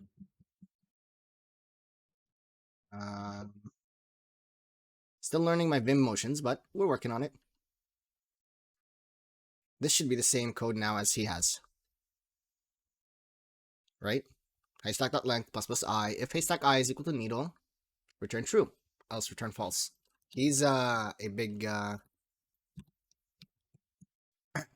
we return true. If we don't, we return false. The simplest form of search that we're going to do. In fact, this is the simplest algorithm we're going to do today. To test if you've done it correctly, what we're going to do is we'll run this npx jest, and then just partially type in the name of the algorithm. So npx jest linear. npx just run jest with a filter of linear. If you've successfully done it, it'll give you a green passing. You could also just return true the first time it executes and false the second time. And if you can keep state between the two tests, you will also win. So there you go. I mean, don't do that actually programmed, but there you go.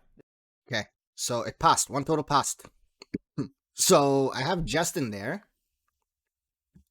Let's see what happened here, because I know in our tests here it says linear search list foo 69.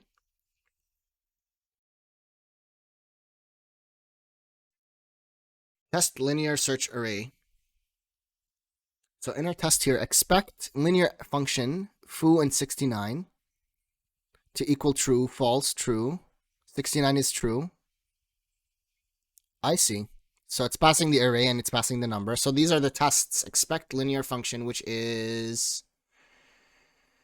Where's linear function coming from? Is this what our function is called? No, this one's called linear search, but what's linear function? Oh, import linear function from code linear search. Linear search list. Okay. Anyways, so it's an imported method. I'll have to figure out where this is coming from. And it passes us this array. And it passes us 1336, but we are actually leak coders. So we only deal with 1337s here. So that's false. 69420 is to be true. And 69421 to be false. And that's why this came back with 1 passed, 1 total. Okay. So that's the test linear search array. Linear search array, 3 milliseconds. And then that's the function that it passed through Turn on the test. Okay, cool. This is as simple That works. as it gets. As simple All right, as it gets, I'm guys. assuming everyone was able to do that. Awesome. I As really simple just as it wanted to gets, make sure chat. that everyone has that piece of software on their machine, so I figured this was the easiest way to know that you have it. It should run. The reason why you don't use yarn test is that if you cat out the package and grep for test, you'll notice that I put all of them in there. And the reason why I did that, the reason why I do it this way, is that if you look at, you'll now see what Twitch has currently called this thing. If you go to your Ligma config, you'll notice that you specify all the algorithms you want to generate, and then it generates them all. There you go. Pretty The Ligma straightforward. config. So let's keep on going because we kind of need the blaze a little bit faster than this. All right, so algorithm time. We're going to go to our second algorithm. This one is a doozy, if you will. This is the most classic off by one problem I think there is in the universe. And of course, this is a basis for other algorithms or how we will look at other algorithms. All right. So an important question you should always ask yourself when it comes to your data set, is it ordered? If your data set is ordered, you have new advantages you can take with that data. All right. So first, let's come up with the algorithm ourselves. Okay, so I want to kind of derive this in some sort of sense. So let's let's just go like that. We'll create a new one, plus it, and let's kind of derive this algorithm ourselves. So if you have an array, but it is ordered, we don't have to go here and say, hey, is x0 equal to the value we're looking for, right? We don't have to start in the first position. We don't have to go to the second position because we can make some set of optimization, right? So one thing that immediately probably comes to everybody's mind who is not familiar with this problem is that, well, you know what we could do is we could say jump 10% of n, right? I could jump 10% of n and say, hey, xi, are you equal to my value? Oh, you're not? Then I'll jump 10% more. Hey, xi, are you equal to my value? Oh, you're not, but you're now officially larger than me? Well, I better walk back 10% and then linear search my way through that, right? Because that means the value is somewhere between the previous one and my current one. We can make some kind of guesses here. Now, this is why this type of style of algorithm kind of breaks down, which is, first, let's ask ourselves, what is the worst possible case of this algorithm? You have to go through the entire The worst thing. possible case is we jump by 10%. We're still we're larger than the current value. We still need to keep jumping forward. We need to keep looking. We jump by 10% again. It's still not there. We're still large. We're still larger. We're still larger. We go all the way to the end of the array. We're still larger, which means we have some portion of the very last bit of the array unsearched, approximately 10% of the last part of the array unsearched. Let's now walk through that last portion and look. It wasn't there at all. It was larger than every element in our array. We've totally failed. This sucks. So what is the running time of something like that? Well, the problem is we used n in our jumping, right? We jumped by 10% of n. So that means we're going to do 10.1s. We're effectively going to do, what is it? We're going to do, what is that? 10 operations of jumping. There you go, sorry. 10 operations of jumping plus 1.1 of n, right? Because that's effectively what we're doing right here. 1.1 So of n. we Okay, yeah. note that in big O, what is rule number 2 of big O? You drop all the constants. It's just n. Constants. Ignore constants. So bam and bam. So what is our running time right now? It's still n. Isn't that just emotionally defeating? This is still way more efficient. And if you can do something like this, obviously it's much better than linear searching, right? Practically speaking. But theoretically speaking, if your elements go from 100 to 1,000,000, your algorithm is going to run that much slower, right? Whatever that number is, I should have chosen a better one. 10,000 to 1,000,000, your algorithm is going to be 100x slower, even though it's still 10 times faster than your every single index. And so that is problematic. We didn't improve the algorithm, we just improved it practically speaking. So what happened if we could jump differently? So how can we jump differently in this? Well, let's do another thing. Well, what happened if we just jump to the middle Can you of the meet array me halfway? and say, hey, middle value, are you equal to v? If it's not, well, then we can check only 1/2 the array. If it is the value, awesome. So let's just say that our value is larger than this value. What do we do? Well, if we just simply linearly scan back this way, well, then what happens? Worst case, 1/2 of n. Well, then you can say, well, let's just do it one more time. We could half it again, right? OK, so let's just half it again. So now we are only looking over half the space to 1/2 n. So we half it. We're at 1/4 of an n. And if it is larger or smaller, we could then scan. Well, again, what's the problem if you scan at any point? You drop the constant. It's just simply linear. So we can't do that. We can't scan. So what we could do instead, though, is we could, let's see, we could do another one of these xi equals v. Oh, it's not? Well, we could then half it again, right? So let's go here, here. We then half it again. We could go here. This is if we chose a really small number. And we could keep on halving it until either there's no half left to look at or we find our value. And so let's think about how that works. That means effectively we'd have an array of size n, right? Yeah. Then we half it. So now we have a value space that we're looking at that is really 1/2 n. Then we half it again. So now we have a value space, I'm just going to start writing like this, that's 4. Then we have a value space that's 8. And we have a value space that's 16. Square and root. it keeps getting smaller until a No, specific no. condition is met. Or in other words, n over N- 2k equals 1, right? So let's do this. This is the most mathy part of the whole course we're going to do. So let's do the classic multiply both sides. There we go. Or in other words, n equals 2k. And of course, for those that remember their logarithms, you can say log of 2, whoop, let's see, of n, whoop, equals k, right? Mhm. Log of base 2 of n equals k. Or in other words, our running time is log of n, right? Because until we get down to 1, we have to keep halving it. So we're going to half it a log of n amount of times. So practically speaking, if That array now makes sense. Okay, so log of n is when you're halving. That's log of n. And it's n over 2k. 2k on both sides. Log both sides.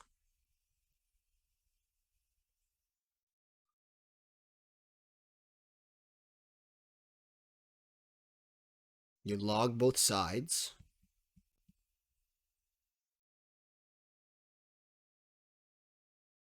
Okay, log 2. Log n. And if you divide them, it's log n divided by base 2. Okay. He skips a few steps here, 4,096. but it makes sense. The And math we makes have sense. I mean, like, I'm not going to we'll question the have math. It's just I 2,048. needed to figure out We'll how have we get there. 1,024, 512, 256, 128, 64, 32, 16, 8, 4, 2, 1, right? And what is Yeah. the logarithm of 4,096? It is 12. How many steps do we do? 1, 2, 3, 4, 5, 6, 7, 8, 9, 10, 11, 12, right? At that point, you don't technically count the first one. I counted wrong. So this would be the 12th position because that's the starting position. You didn't half that one to get there. You get the idea, though. There you go. So Right. you do 12 halvings to get to 1. And so at Yeah. that point, you would know whether or not the value is in the array. So the worst case So that makes sense. Okay. How would I write an Anki deck about that? Okay. When you are having an array to search for an element, what time complexity is that? O log n. situation is when the value is not in the array and you have to have it over and over again till the end. You will do a log n amount of halving. And So log this n is better type than of n. searching is referred to as binary search. Does that make sense? Oh, Binary. That's binary search.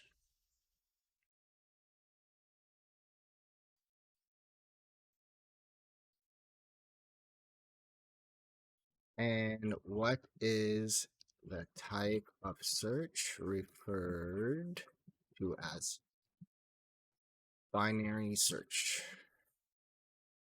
Cool. Either 1 or 0, right? There's only 2 possible states. Technically, I mean, in real sense, it's kind of like a trinary search because there is also, it is the value, the happy case. But in this case, it's this side or it's this side, right? You're always splitting it in half. You're always traversing down one path of execution. Right. So let's look at this. Roy. Blah, blah, blah. Oh, yeah. Another good little trick of Big O, by the way, is when you half the input at each step, it's either log n or n log of n, right? So just remember that. That's depending if you're scanning that input or not. We're not scanning. We're Okay. only looking at a value and then dividing it into half. Looking at a value, dividing it in half. We're not scanning anything. So that's usually a pretty good trick to think about. Scanning. So this is binary. Scanning.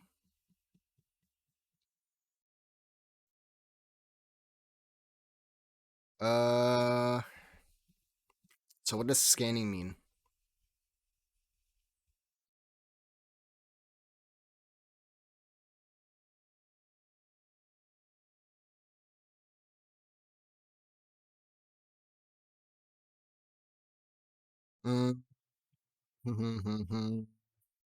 So you're performing an operation on the index then?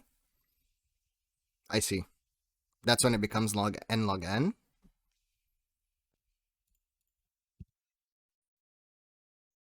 What is the time complexity of a binary search with a scan on the element?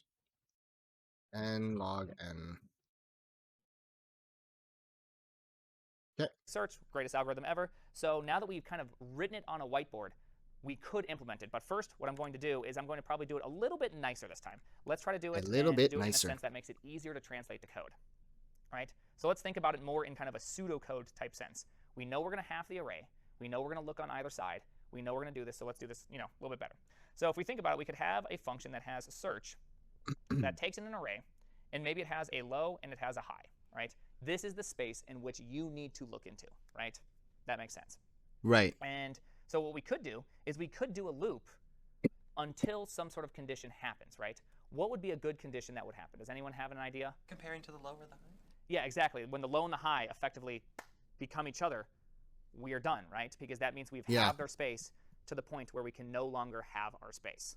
So that's a good thing to kind of remember, conditions always. But let's just kind of walk over this in a more practical sense.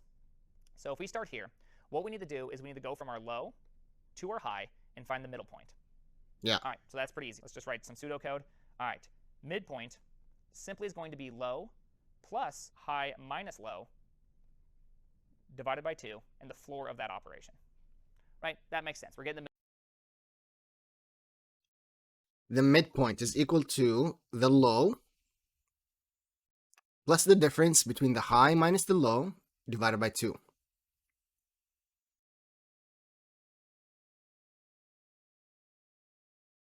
Okay, so let's say high and low is 1 and 9. Right? Let's go with the equation. Let's see what happens here. So the midpoint of an array from 1 to 9, let's say, the midpoint we will say is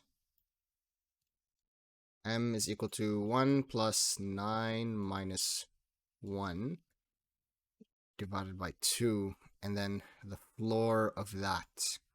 So for those of you who don't know, these on the outside of the equation just means the floor. So math.floor, that's what that means. And if it was the opposite, if it was like this, like this, it would be ceiling. So we have it 1 plus 4, which is 5. Yeah, which makes sense. Okay. middle point. Because if we're starting from a middle That's the equation. Okay. What is the equation to find the midpoint in an array? Mid is equal to low plus high minus low divided by 2. And you know what? We'll say further because we are developers, math.floor. And space out. middle position, we're going to need to make sure that we adjust where we're at. That's why we do the low plus, and then we need to just look at a specific space. So we get the midpoint with the offset. Awesome, we're good to go. So then we need the value at that point, right? So we can do something like array midpoint, right? So we now have the value. All right, awesome. So what do we do in our 3 conditions? Does anyone know what the 3 conditions are? Condition 1. Value is the thing we're looking for, right? I forgot to put this in here. We'll just call it n for needle. There you go. If value equals needle, well, we can return true in this case. We'll just make it simple, right? We're going to just return true. We've found the value. It does exist. Here you go. We could return the index if we wanted to, which would just simply be that right there. Doesn't matter. All right. Or we have our value is actually larger than the midpoint, right? So what does that mean? We're looking at this position right here.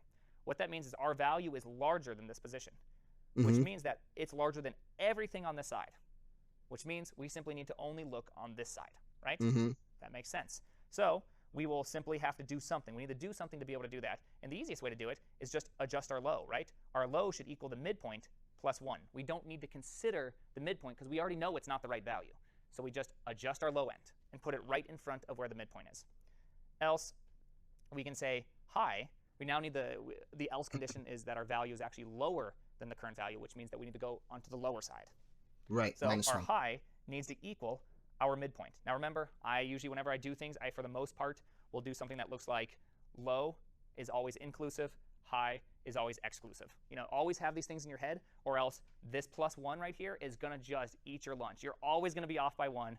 Things are always going to break down. Always come in with a plan, or else it destroys you. And that's pretty much the extent of the algorithm. Now all we need to do is just effectively come up with our... Okay. How would you implement binary search in pseudocode? Run the algorithm with a low, high, and needle or target, right? If the value you are searching at is higher than the low, set low to set low to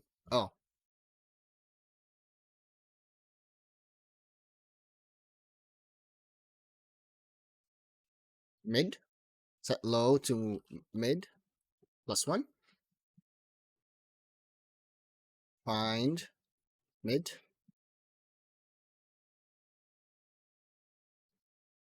we need to find mid. If the value is that, set low to mid +1. This doesn't sound inclusive. If the value you are searching for is lower than mid, set high to mid, exclusive. Now again, why is this exclusive when it is including? We are including mid, but we are excluding mid here. Apply this in a conditional. exit condition of this loop, and we've done it, right? This doesn't make sense. Right. So our exit condition can be as simple as this. Let's use the Lord's loop, a do-while loop. I just like to throw those in. Exclusive? Exclusive means that it is not included. And if you are including it, you are not setting it to m. You are setting it to m+1. If anyone's still in chat, am I making sense? Like, is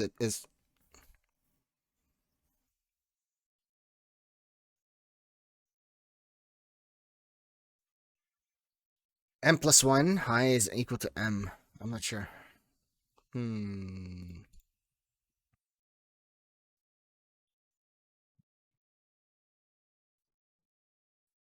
A hydrate, senor.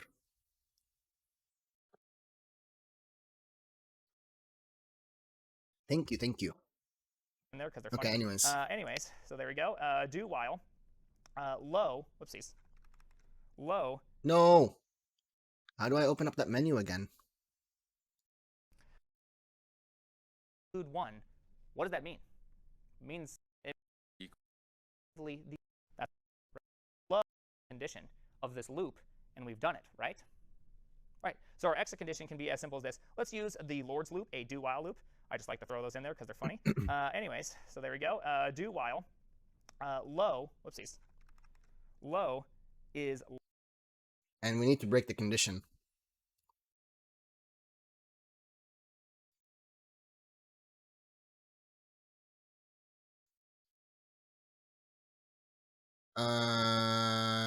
In a loop. Apply this in a conditional. Break the loop when low is equal to high. Less than high, right? We just keep on going until we finally come to a crossing point, because once we come to a crossing point, we're done. They're going to always keep getting closer to each other right here. So we'll know that will eventually happen. And if we get here, we can just simply return false. Doesn't exist. If you're returning the index, you could do a sentinel value of -1. That's what it's called. It's called a sentinel value. Pretty fun. I don't know why I always think about the matrix with sentinels. I don't know why that makes that association, but it just does. So there you go. That is effectively the entirety of a pseudocode version of binary search. Does this all make sense? Normally why... Oh, we got one question. Yeah, shouldn't it be less than equal to high? We don't want to do less than or equal to, because if you think about it, see, this is the classic. This is an off by 1. This is another off by 1. What does this mean? It means that low is included, but high should not be included. So if we include 1, but we should exclude 1, What does that mean? It means we shouldn't use 1, right? Because it means that our pointers are actually behind each other, is what that really, really means.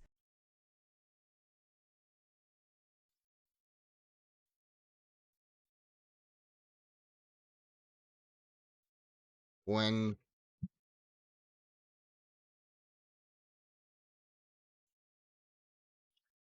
loop while. In other words, if we're at some position, we'll just call this thing, xi, we have a pointer that says, hey, I want to start here, and then our end pointing says, hey, don't cross this line. So it's like fundamentally in a broken state, and so we don't want to look there. So that's how I always think of it, is I just have to have my off by 1s really strong, or else I goof it up. All right, so let's now. I need to edit that. I can't believe I closed this. No.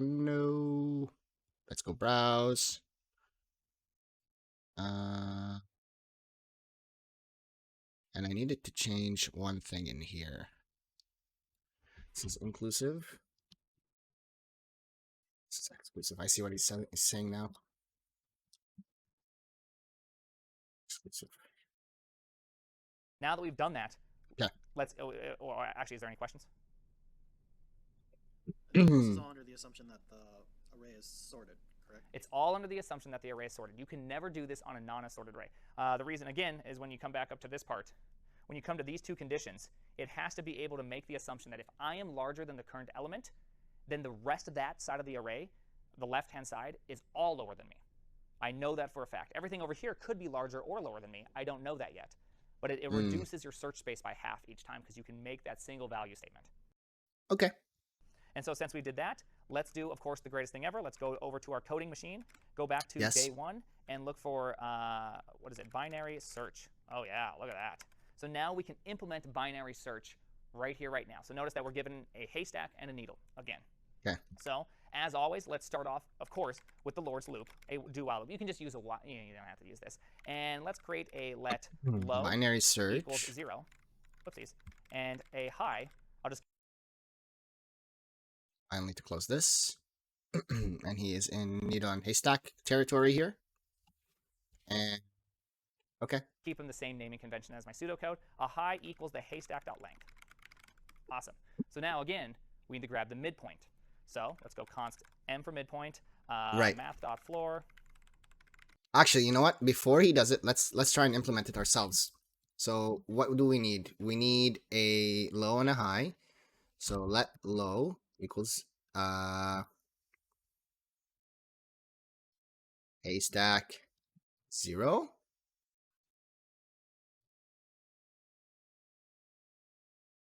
Oh. 0, okay. And then let high is equal to, we want the last element, so it's going to be haystack dot length, okay. And then do, and then while low is less than high, right? So what are we going to do? We need a mid, right? So let mid is equal to, it was low plus high minus low divided by 2, right? And then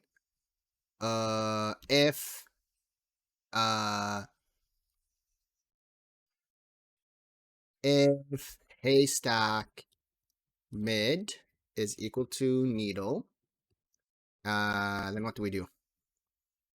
Return this, right? Oh.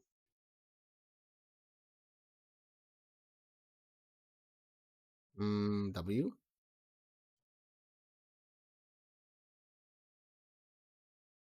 That doesn't make sense. If haystack mid.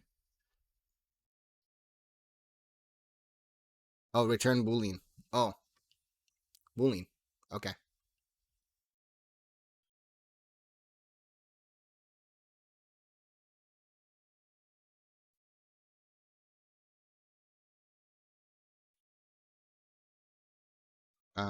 True. Okay. And then we're gonna do another one. Else if low or haystack mid is greater than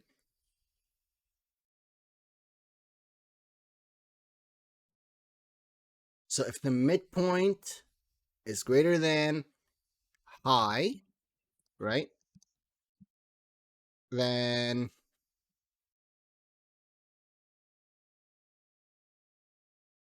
something's off here. Haystack high. It should be haystack high.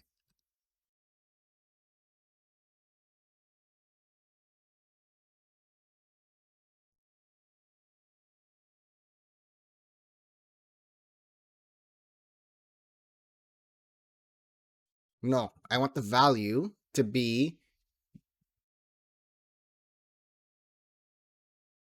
if needle is bigger than the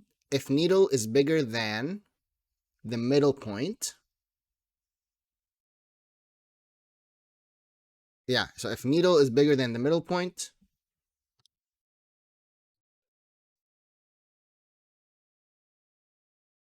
so V all the way back here, and if needle is greater than the middle point, then we need to set low equal to mid plus 1, right? Else, it's high is equal to mid. And then return false. And I think if we do this, and we'll say npx just boolean binary cert,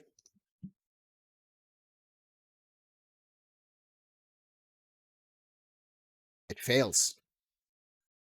2 failed, 1 failed. Why does it fail?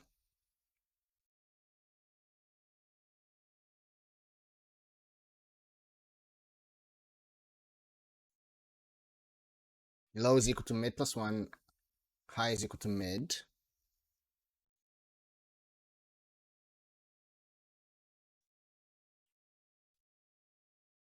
Is it greater than or equal to then? Let's try this one more time.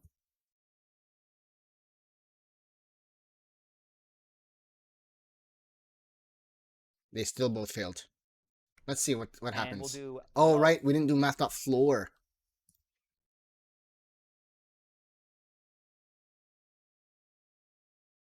Mm.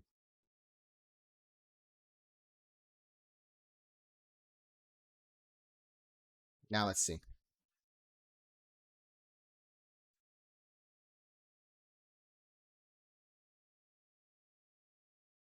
One passed and 1 failed.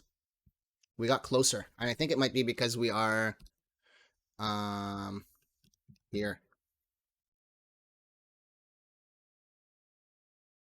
Let's try this now.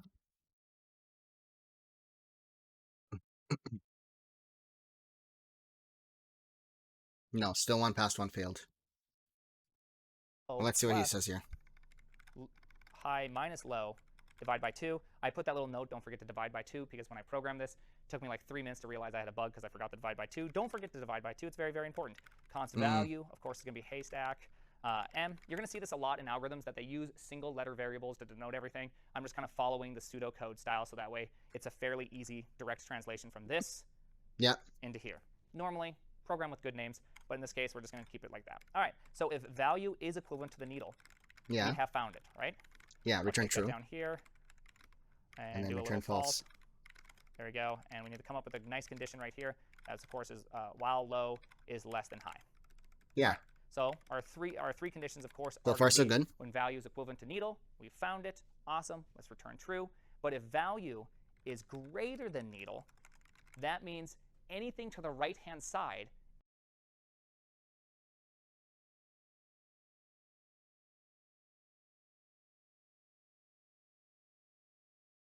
If the value is greater than the needle.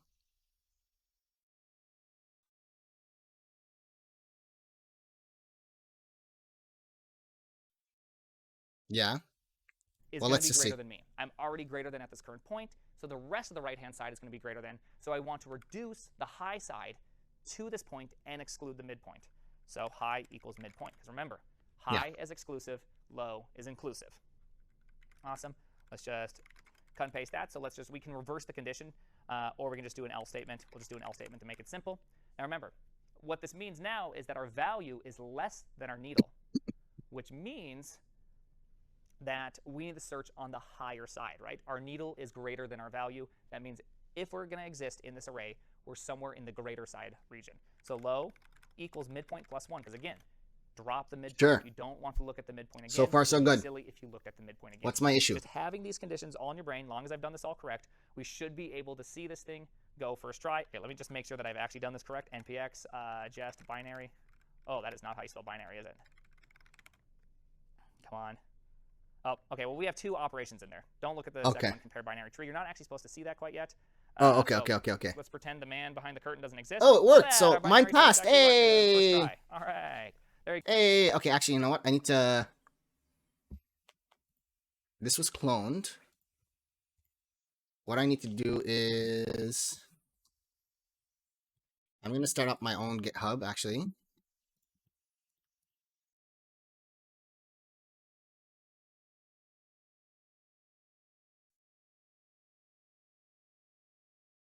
Because, like the noob that I am, I didn't clone the repo. And then, oh my god, I didn't fork and then clone the repo. I just cloned the repo.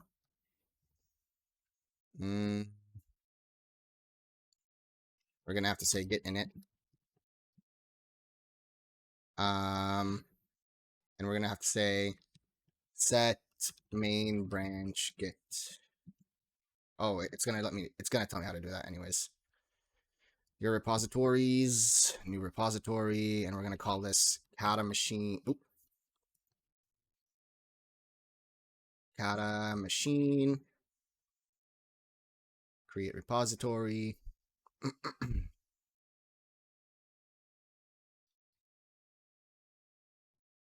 Yeah.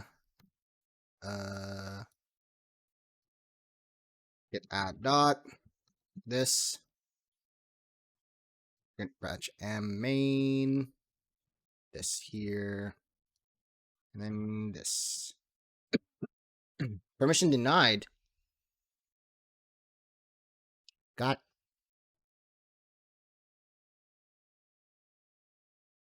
Okay, so I'm gonna have to clone his repo then.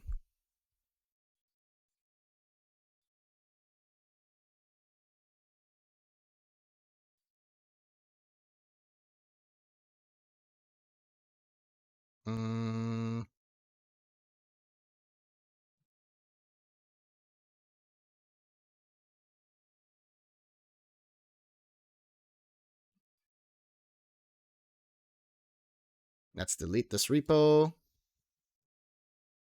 Bro, array buffers got me effed up, and nicely done. Thank you, my guy. Thank you. The thing is now I'm gonna have to redo. Oh. We're gonna have to redo the last 2 searches.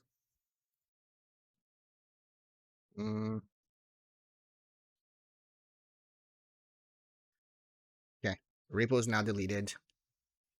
And I gotta go to Kata machine. Oop. It's not spell machine.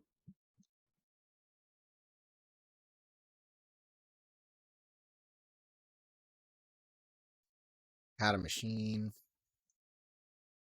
Rimogen. Nope.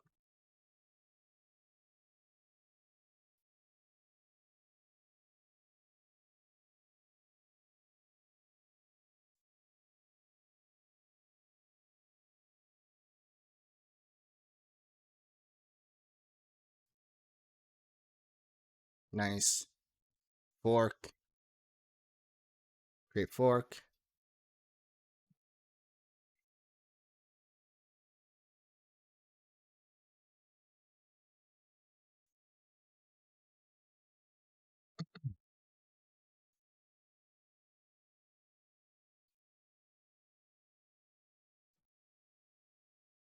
Okay.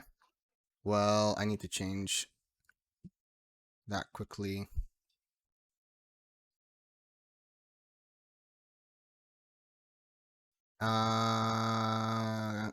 GitHub. Let's call this copy.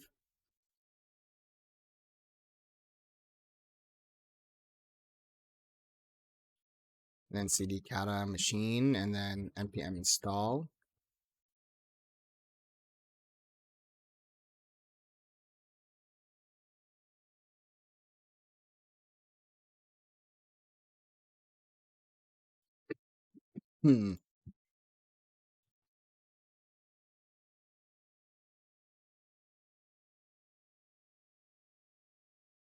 Copy. Code. And then npm run generate. Okay, and then code. And which are the ones that I just did? So I just did the linear search, which was just, what did we do? We did a for loop, and in the for loop, we just checked a true or false. Right? Yeah.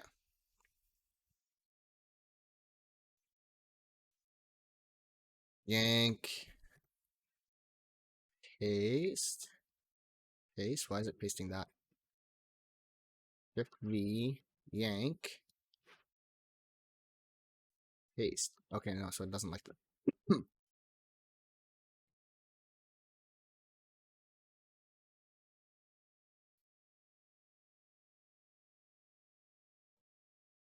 And then binary search. Binary search and copy. Paste.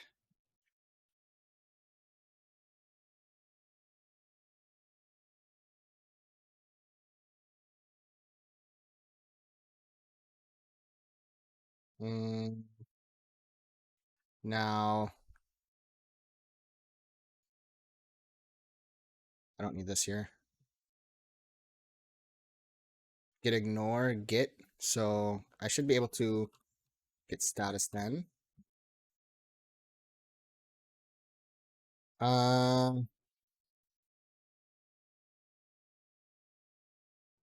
Git branch and main, git add dot, add dot, git commit m first commit.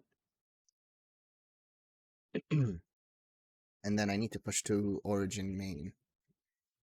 Origin main. Circulating Gauge, welcome. Thank you for the follow. Perfect. Cool. I think now compare and pull. I don't want to pull though. I forked the repo.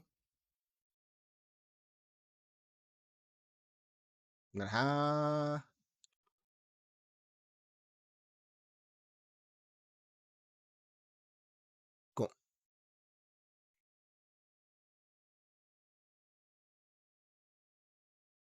I'm not gonna submit a pull request. I don't want to. Is this part of my repositories though? And it just states that it's forked. Okay.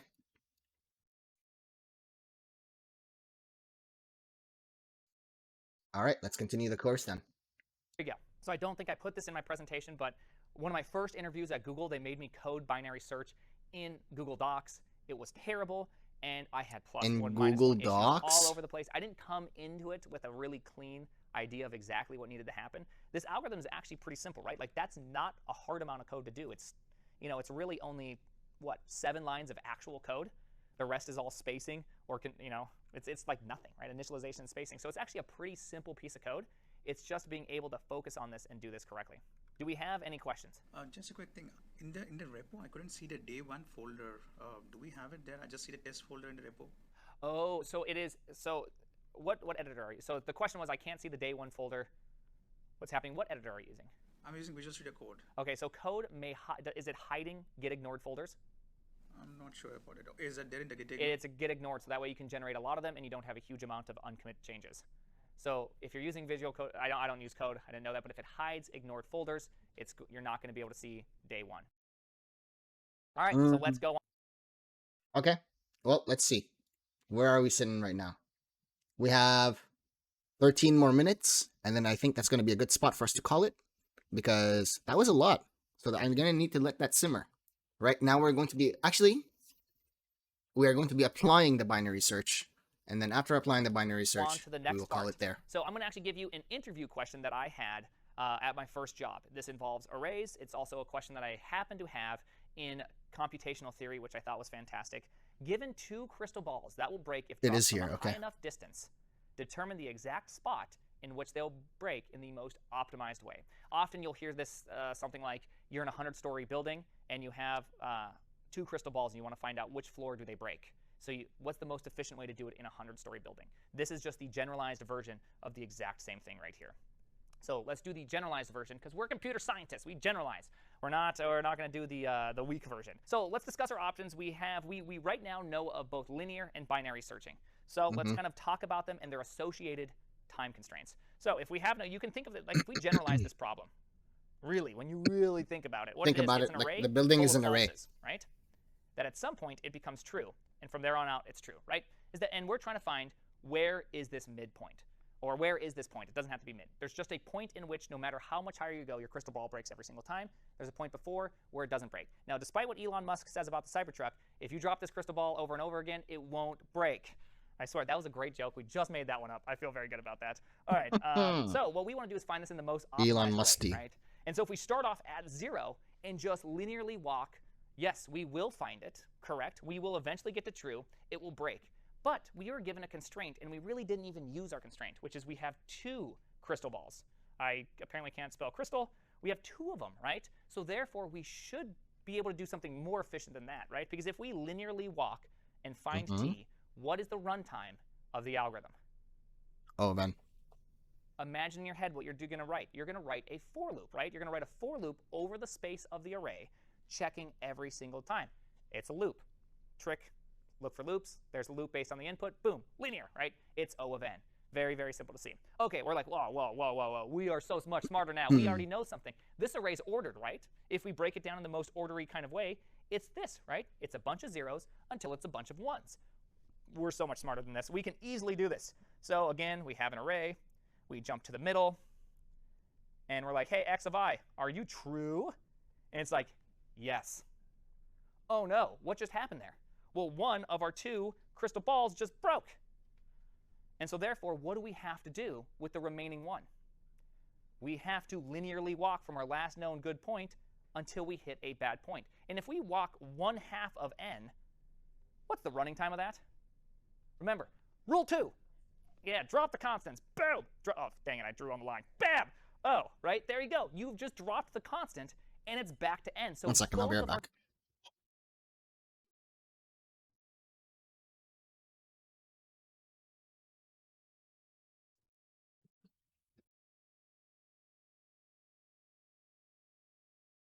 Searches suck, right? Like neither of them work. I really wanted to work this one in here because specifically during the interview, the interviewer did not know the generalized answer, and when I just said it right away because I was so stoked, they said, well, that's not the answer. I said, it is the answer, and here's why. Oh, it's so exciting. So what do we have to do here? Well, the reality to the answer is this, is that we need to jump in such a way that isn't some portion of n that means we have to walk some portion of n. We need to be able to jump by a fundamentally different unit. Does that make sense? So normally what we did in binaries, we'd cut the space in half. That makes it really, really efficient. But in this case, we're jumping, so we need to do something different. So here's what I propose. We jump the square root of n, the squirt of n, right? And so that means we're going to jump a square root amount of times until it breaks. And if it breaks, we have to walk backwards to our last known good point and find the point of breaking. If we walk back and we have to walk forward, how much are we going to walk forward at most? The square root of n. So what is the running time of having to do a square root of n plus a square root of n worst case?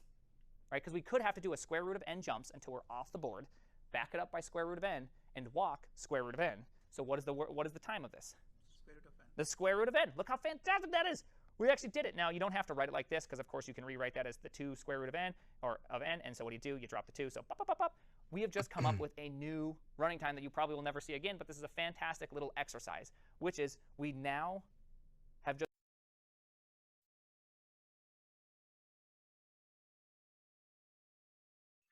Why are we doing this differently? 2 crystal balls problem. I need to go turn on the light again.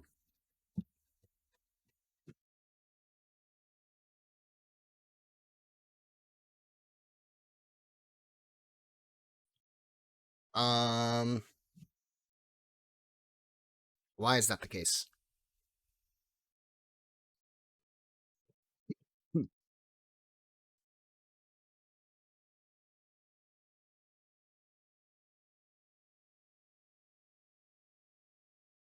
Because it's a popular interview problem.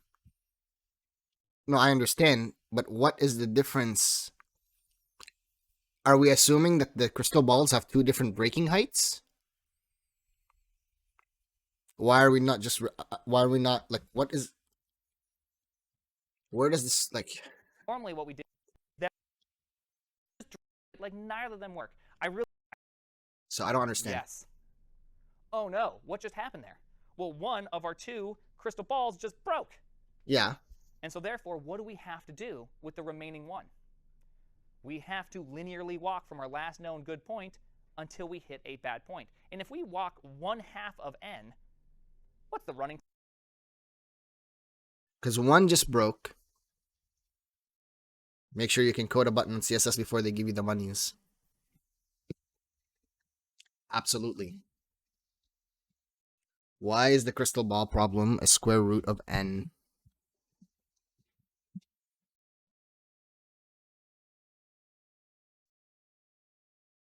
So 1 hit true. Are we assuming that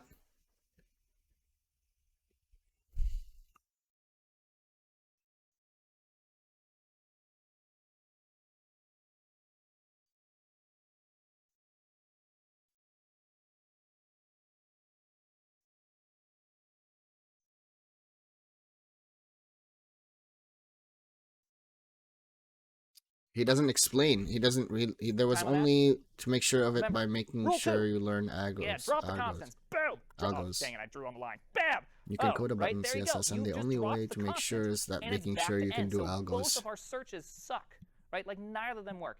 I really wanted to work this one in here because specifically during the interview, the interviewer did not know the generalized answer, and when I just said it right away because I was so stoked, they said, well, that's not the answer. I said, it is the answer, and here's why. Oh, this is so exciting. So what do we have to do here? Well, the reality to the answer is this, is that we need to jump in such a way that isn't some portion of n that means we have to walk some portion of n. We need to be able to jump by a fundamentally different unit. Does that make sense? So normally what we did in binaries, we'd cut the space in half. That makes it really, really efficient. But in this case, we're binaries. jumping, so we need to do This is something not a different. binary search So then. here's what I propose. We jump the square root of n, the squirt of n, right? And so that means we're going to jump a square root amount of times until it breaks. And if it breaks, we have to walk backwards to our last known good point and find the point of breaking. If we walk back and we have to walk forward, how much are we going to walk forward at most? Square root of n. The square root of n. So what is the running time of having to do a square root of n plus a square root of n worst case? Right? Because we could have to do a square root of n jumps until we're off the board, back it up by square root of n, and walk square root of n. So what is the time of this? Square root of n. The square root of n. Look how fantastic that is. We actually did it. Now, you don't have to write it like this because, of course, you can rewrite that as the 2 square root of n, or of n. And so what do? You drop the 2. So pop, pop, pop, pop. We have just come up with a new running time that you probably will never see again, but this is a fantastic little exercise, which is we now If a company does have this, just broken down a search problem without like, doing a linear look search. to And I see think that if that's you really are kind of a cool if thing. they're going to I love hire these you, pivot that's kind tools of 'cause often malicious, it'll to be expand honest. my mind for me to be able to use this in other areas. If I see something that I can't use, say, a priority queue, which we'll talk about, and I need to be able to search in such a unique way, I have one more trick inside my bag. And it's always good to have one more trick inside the bag. It's kind of, because the thing is, if it's such a weird algorithm that you will never We'll use it implement again, like what because the it's so hell is the exciting. point? Well, I really think it's exciting. I think this is a good exercise to go over. So Okay, again, so he wants to open this up, implement search it. crystal balls. There we go. And so I'm going to pass in the breaks array, Boolean, and you're going to return back out the index into this array.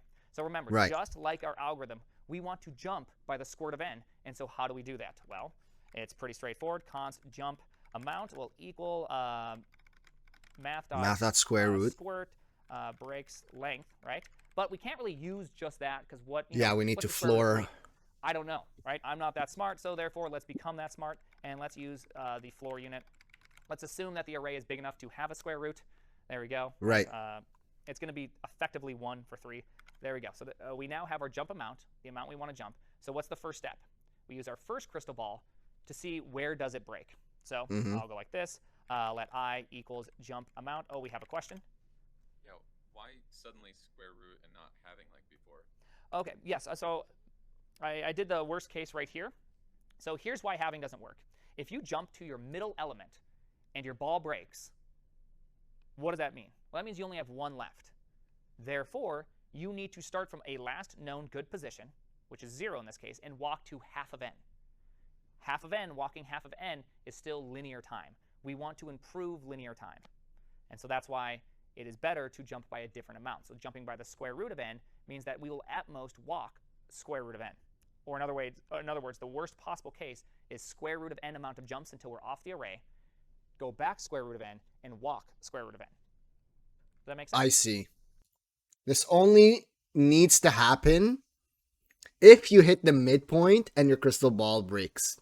Because then, if you hit the midpoint and your crystal ball does not break, you can just keep going. You can just keep binary searching upwards. But if it does break, you can't use that same crystal ball to go back and test again half of the distance. You've already expended on one of your 2 resources. So now your crystal ball is shattered. So practically, the only way then for you to like figure it out is because if you do half again and it breaks, then you're out of crystal balls. And you don't actually know which way or what the actual height was. Which is why he's saying you only do it half once, and then you have to linearly move it up. I see, that makes sense. But can you code a button in CSS, please? Whereas the worst case having is that you have to walk half the array. There we go. So I is the amount we want to jump. We're going to start at the first jump because it will make sense. For I has to be less than breaks length, I plus equals jump amount. There we go. And so now we just simply try to wait until we break. So if breaks I, then break. Oops, I just replaced that. There we go. Now we do exactly what we said. We find the point where it breaks. We walk back. We jump back square root of n. Then we walk forward square root of n. So I minus equals jump amount.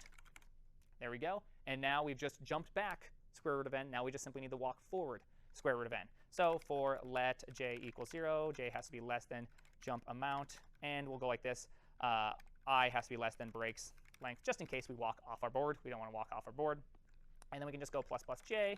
Awesome. So now we're going to make sure we walk maximum a jump amount of steps. If breaks I forgot one thing. Plus plus I. There we go. If we find the breaking point, there we go. We can literally just return I at this point, or we can return -1. Right? There you go. That should be the answer. I always get so nervous about to run this. Here we go. 2. I think that's all we have to type. Oh my goodness. It worked out again. Math.floor, math.square root, breaks.length. So let I equal to jump amount.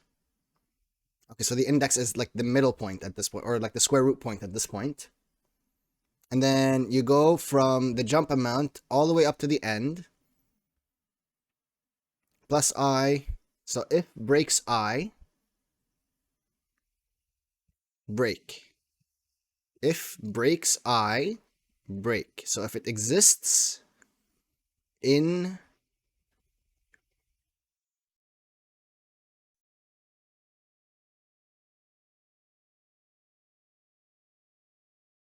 so I is equal to jump amount.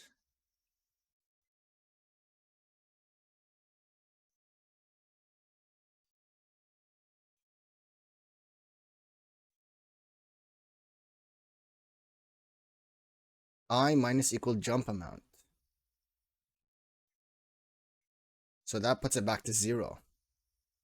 So you set it and then you subtract it from the jump amount. back to 0. If breaks I. So it's the same condition in both break, but this one is return I. If breaks I, break. So if it breaks, okay. So there we go. So here's the simple code, which again, we did it in the exact same steps. I'm going to jump over here. We first walk by the square root of n, jumping square root of n at a time.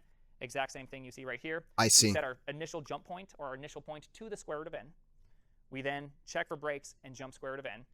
We jump back a square root of n. Then we linearly walk forward at most a square root of n until we find a break. At that point, I see. So then what happens is for let j equal to 0, j is less than jump amount, which is just the increment.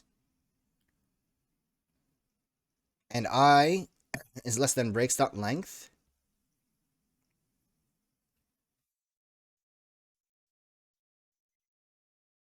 Yeah, so that we don't end up walking off.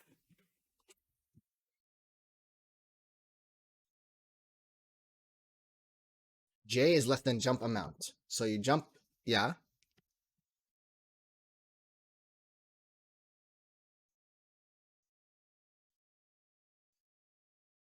I plus equals jump amount. Oh, I see.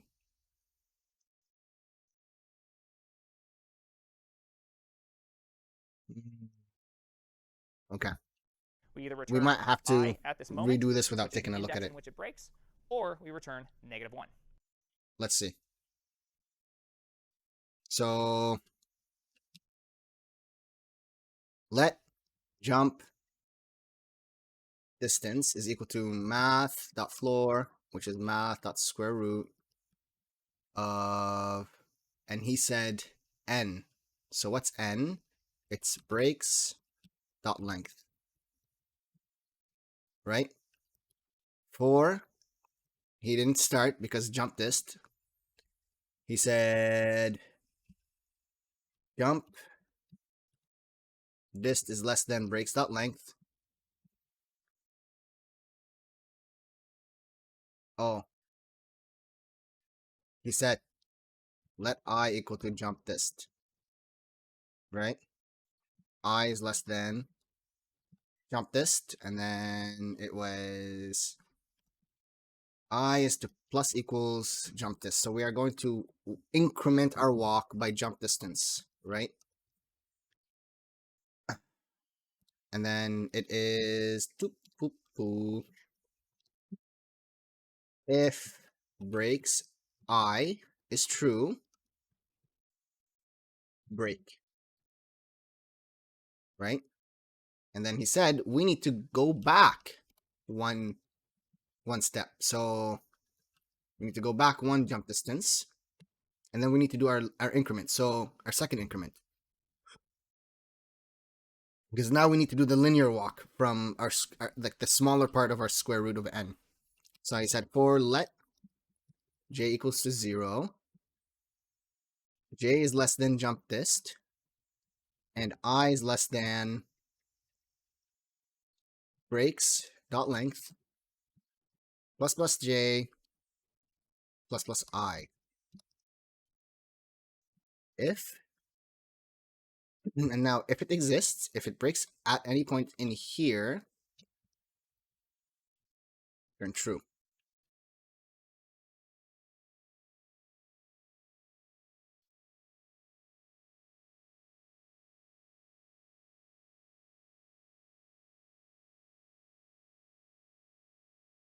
Oh.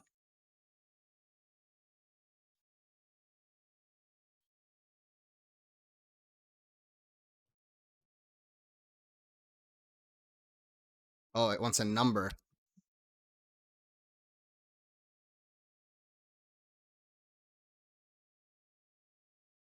Oh. What is it? Did he say return 1?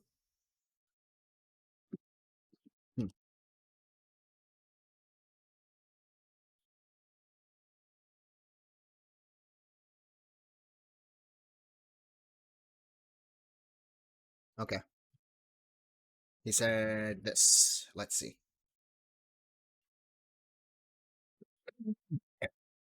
I hate like these coughs that come up and like they just are not going away.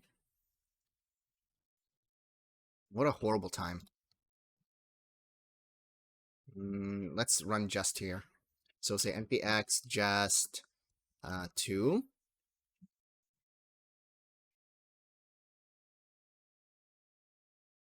One failed. Okay. So it failed.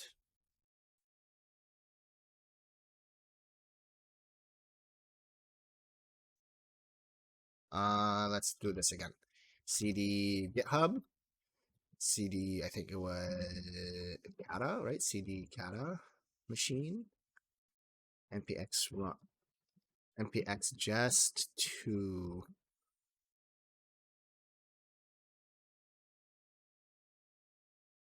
Okay, so it still fails. Okay, it fails because of this expected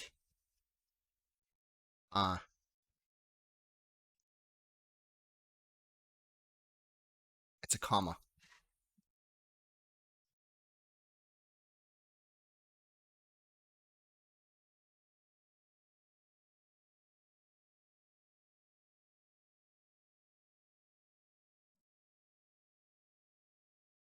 But is my algorithm wrong?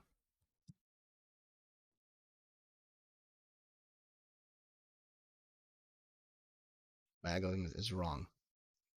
Maybe I don't want.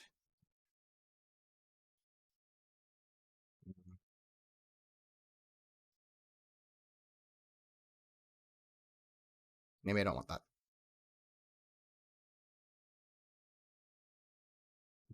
One less time. Come on. One time for the one time. We passed. Okay, so the algorithm was working. It's just I can't code. Cool. Sounds good. It works. So git add dot and git commit m. Solve crystal ball method problem and git push. I'm gonna do the popular crystal ball interview question has what time complexity? And it's going to be O of square root n. And basically what I want to do is I want to make sure that I can write it out. So pseudocode will be jump is square root of n.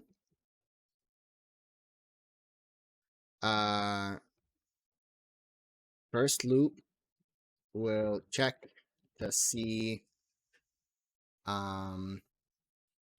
if jumping up by square root of n will find a breaking point. Once the breaking point is found, step back I by one jump distance. Second loop will increment linearly to determine where the second ball breaks. And this one will say 1, 2, 3, 4. Conditional to see if true is hit or exists. Conditional and breaks. Conditional to see if true is hit and returns the index.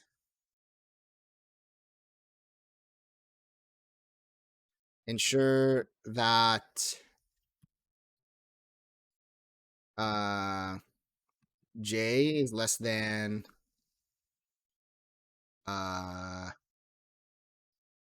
what is it less than?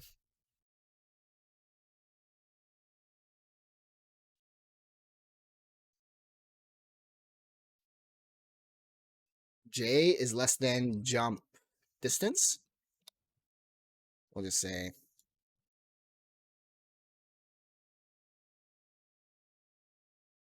jump distance. And I is less than array length. Right? Return -1. Okay. Hopefully that all makes sense. It's a pretty fun algorithm does to make kind of think sense. of. I think it's a really kind of a challenging one too, because it just changes kind of how you view it. And you never know. I was asked this question. Maybe one day you guys will get asked this question. Likely not. Now that it's on the internet, completely ruined it. But it's a fun one. So I've already said I've had this one. It's a malicious one. Binary search in And if Google you Docs. don't know You it, it's shocking kind of how many times malicious. you'll get It asked stays to do binary malicious. search at Google. They just ask that question all the time. So, you know, come prepared. Be ready. All right. All right, so let's take a breath. You get it. Good pun. I thought it was a good. I think it's a great pun. I'm sure there is Let's a lot take a of breath. questions. This is a great stopping point for any questions we can have at this moment. Can we traversal cube root of n instead of square root of n? We could travel a cube root. I wouldn't know how to. I wouldn't know what the running time of that would be though, because that means you'd also have to hop cube root of times, which is a higher amount of hopping. Cube Right. root is smaller than the square root of n, right? It is smaller, so your jumps become progressively smaller. I don't know. I don't actually know what that proof would look like and why it would be faster or slower. To me, it seems like it'd be slower. What if we go more than square root? I'm just trying to figure out why we have chosen square root of n. Square root of n? Well, the square root of n, it just is the only way we can change this from nonlinear running, right? Because if we use a binary search, we still run into a linear problem. If we jump by some portion of n, we're still running linear. So if we want to get sublinear, we cannot get to log. But if we just do a cube root, if we just do a root, then we get the maximum amount of jump, right? You get the maximum amount of distance with a still lower running time. As you increase, obviously, your root level, the closer you get to a linear run, right? Right. So if you do the quad root, then you get to the point where you're practically jumping by 1, right? Then you do the next root, you are definitely jumping by 1, if not by 0 at that point, right? It just like becomes nothing. So it just, I think it quickly approaches n. Wishing their college professor was you back in the day. You know what? I still, if this ever gets back to Montana State University, Brock Lemire's best teacher ever. I model everything after him. He got Teacher of the Year award once. The man was writing on the, he did Carnot maps, he did digital logic, all that. He was writing on the board. He was so excited that when he tried to write, it launched out of his hand and made it all the way across the room. And I was sitting there like so engaged going, this is how I want all my professors to be, right? I want them to feel like they like what they're teaching. And I like what I'm teaching, so I don't want to, you know, I'm showing you how much I like what I teach. I see. Okay. Perfect. Cool. This is a good place to stop. Because afterwards, we're going to be taking a look at sorting, which is going to be a little bit of a headache, but it's an hour-long session. So I'm doing well. I think this is a fantastic place to stop. We have gone through 3 sections so far, an introduction, a basics, and a search. We're about 2.5 hours into the stream. I'm getting hungry. It is time for me to let this soak. I am going to enjoy my night. I am going to game. Because this isn't everything that I do. So, exactly. Thank you so much, everyone who stuck around and, you know, learned data structures and algorithms with me. I will be uploading this to YouTube. And I will make sure that, you know, I complete this course online this time around, because I didn't do that with the React course. But I feel like there's a lot of benefit to going over data structures and algorithms and me trying to make sense of it as well, as someone who isn't really making sense of it. But I do like the exercises. I like the fact that I am trying to do them by understanding the problem and then writing out the problem. It's going to be a matter of recognizing these patterns in the future. But this is going to be a fat Anki deck, dude. So far, I have 13 cards in there. Could not be me, dude. I don't have a life either. I'm leaving here so I can game. But anyways, thank you everyone for watching. I will see you guys on the next video. Have a good night.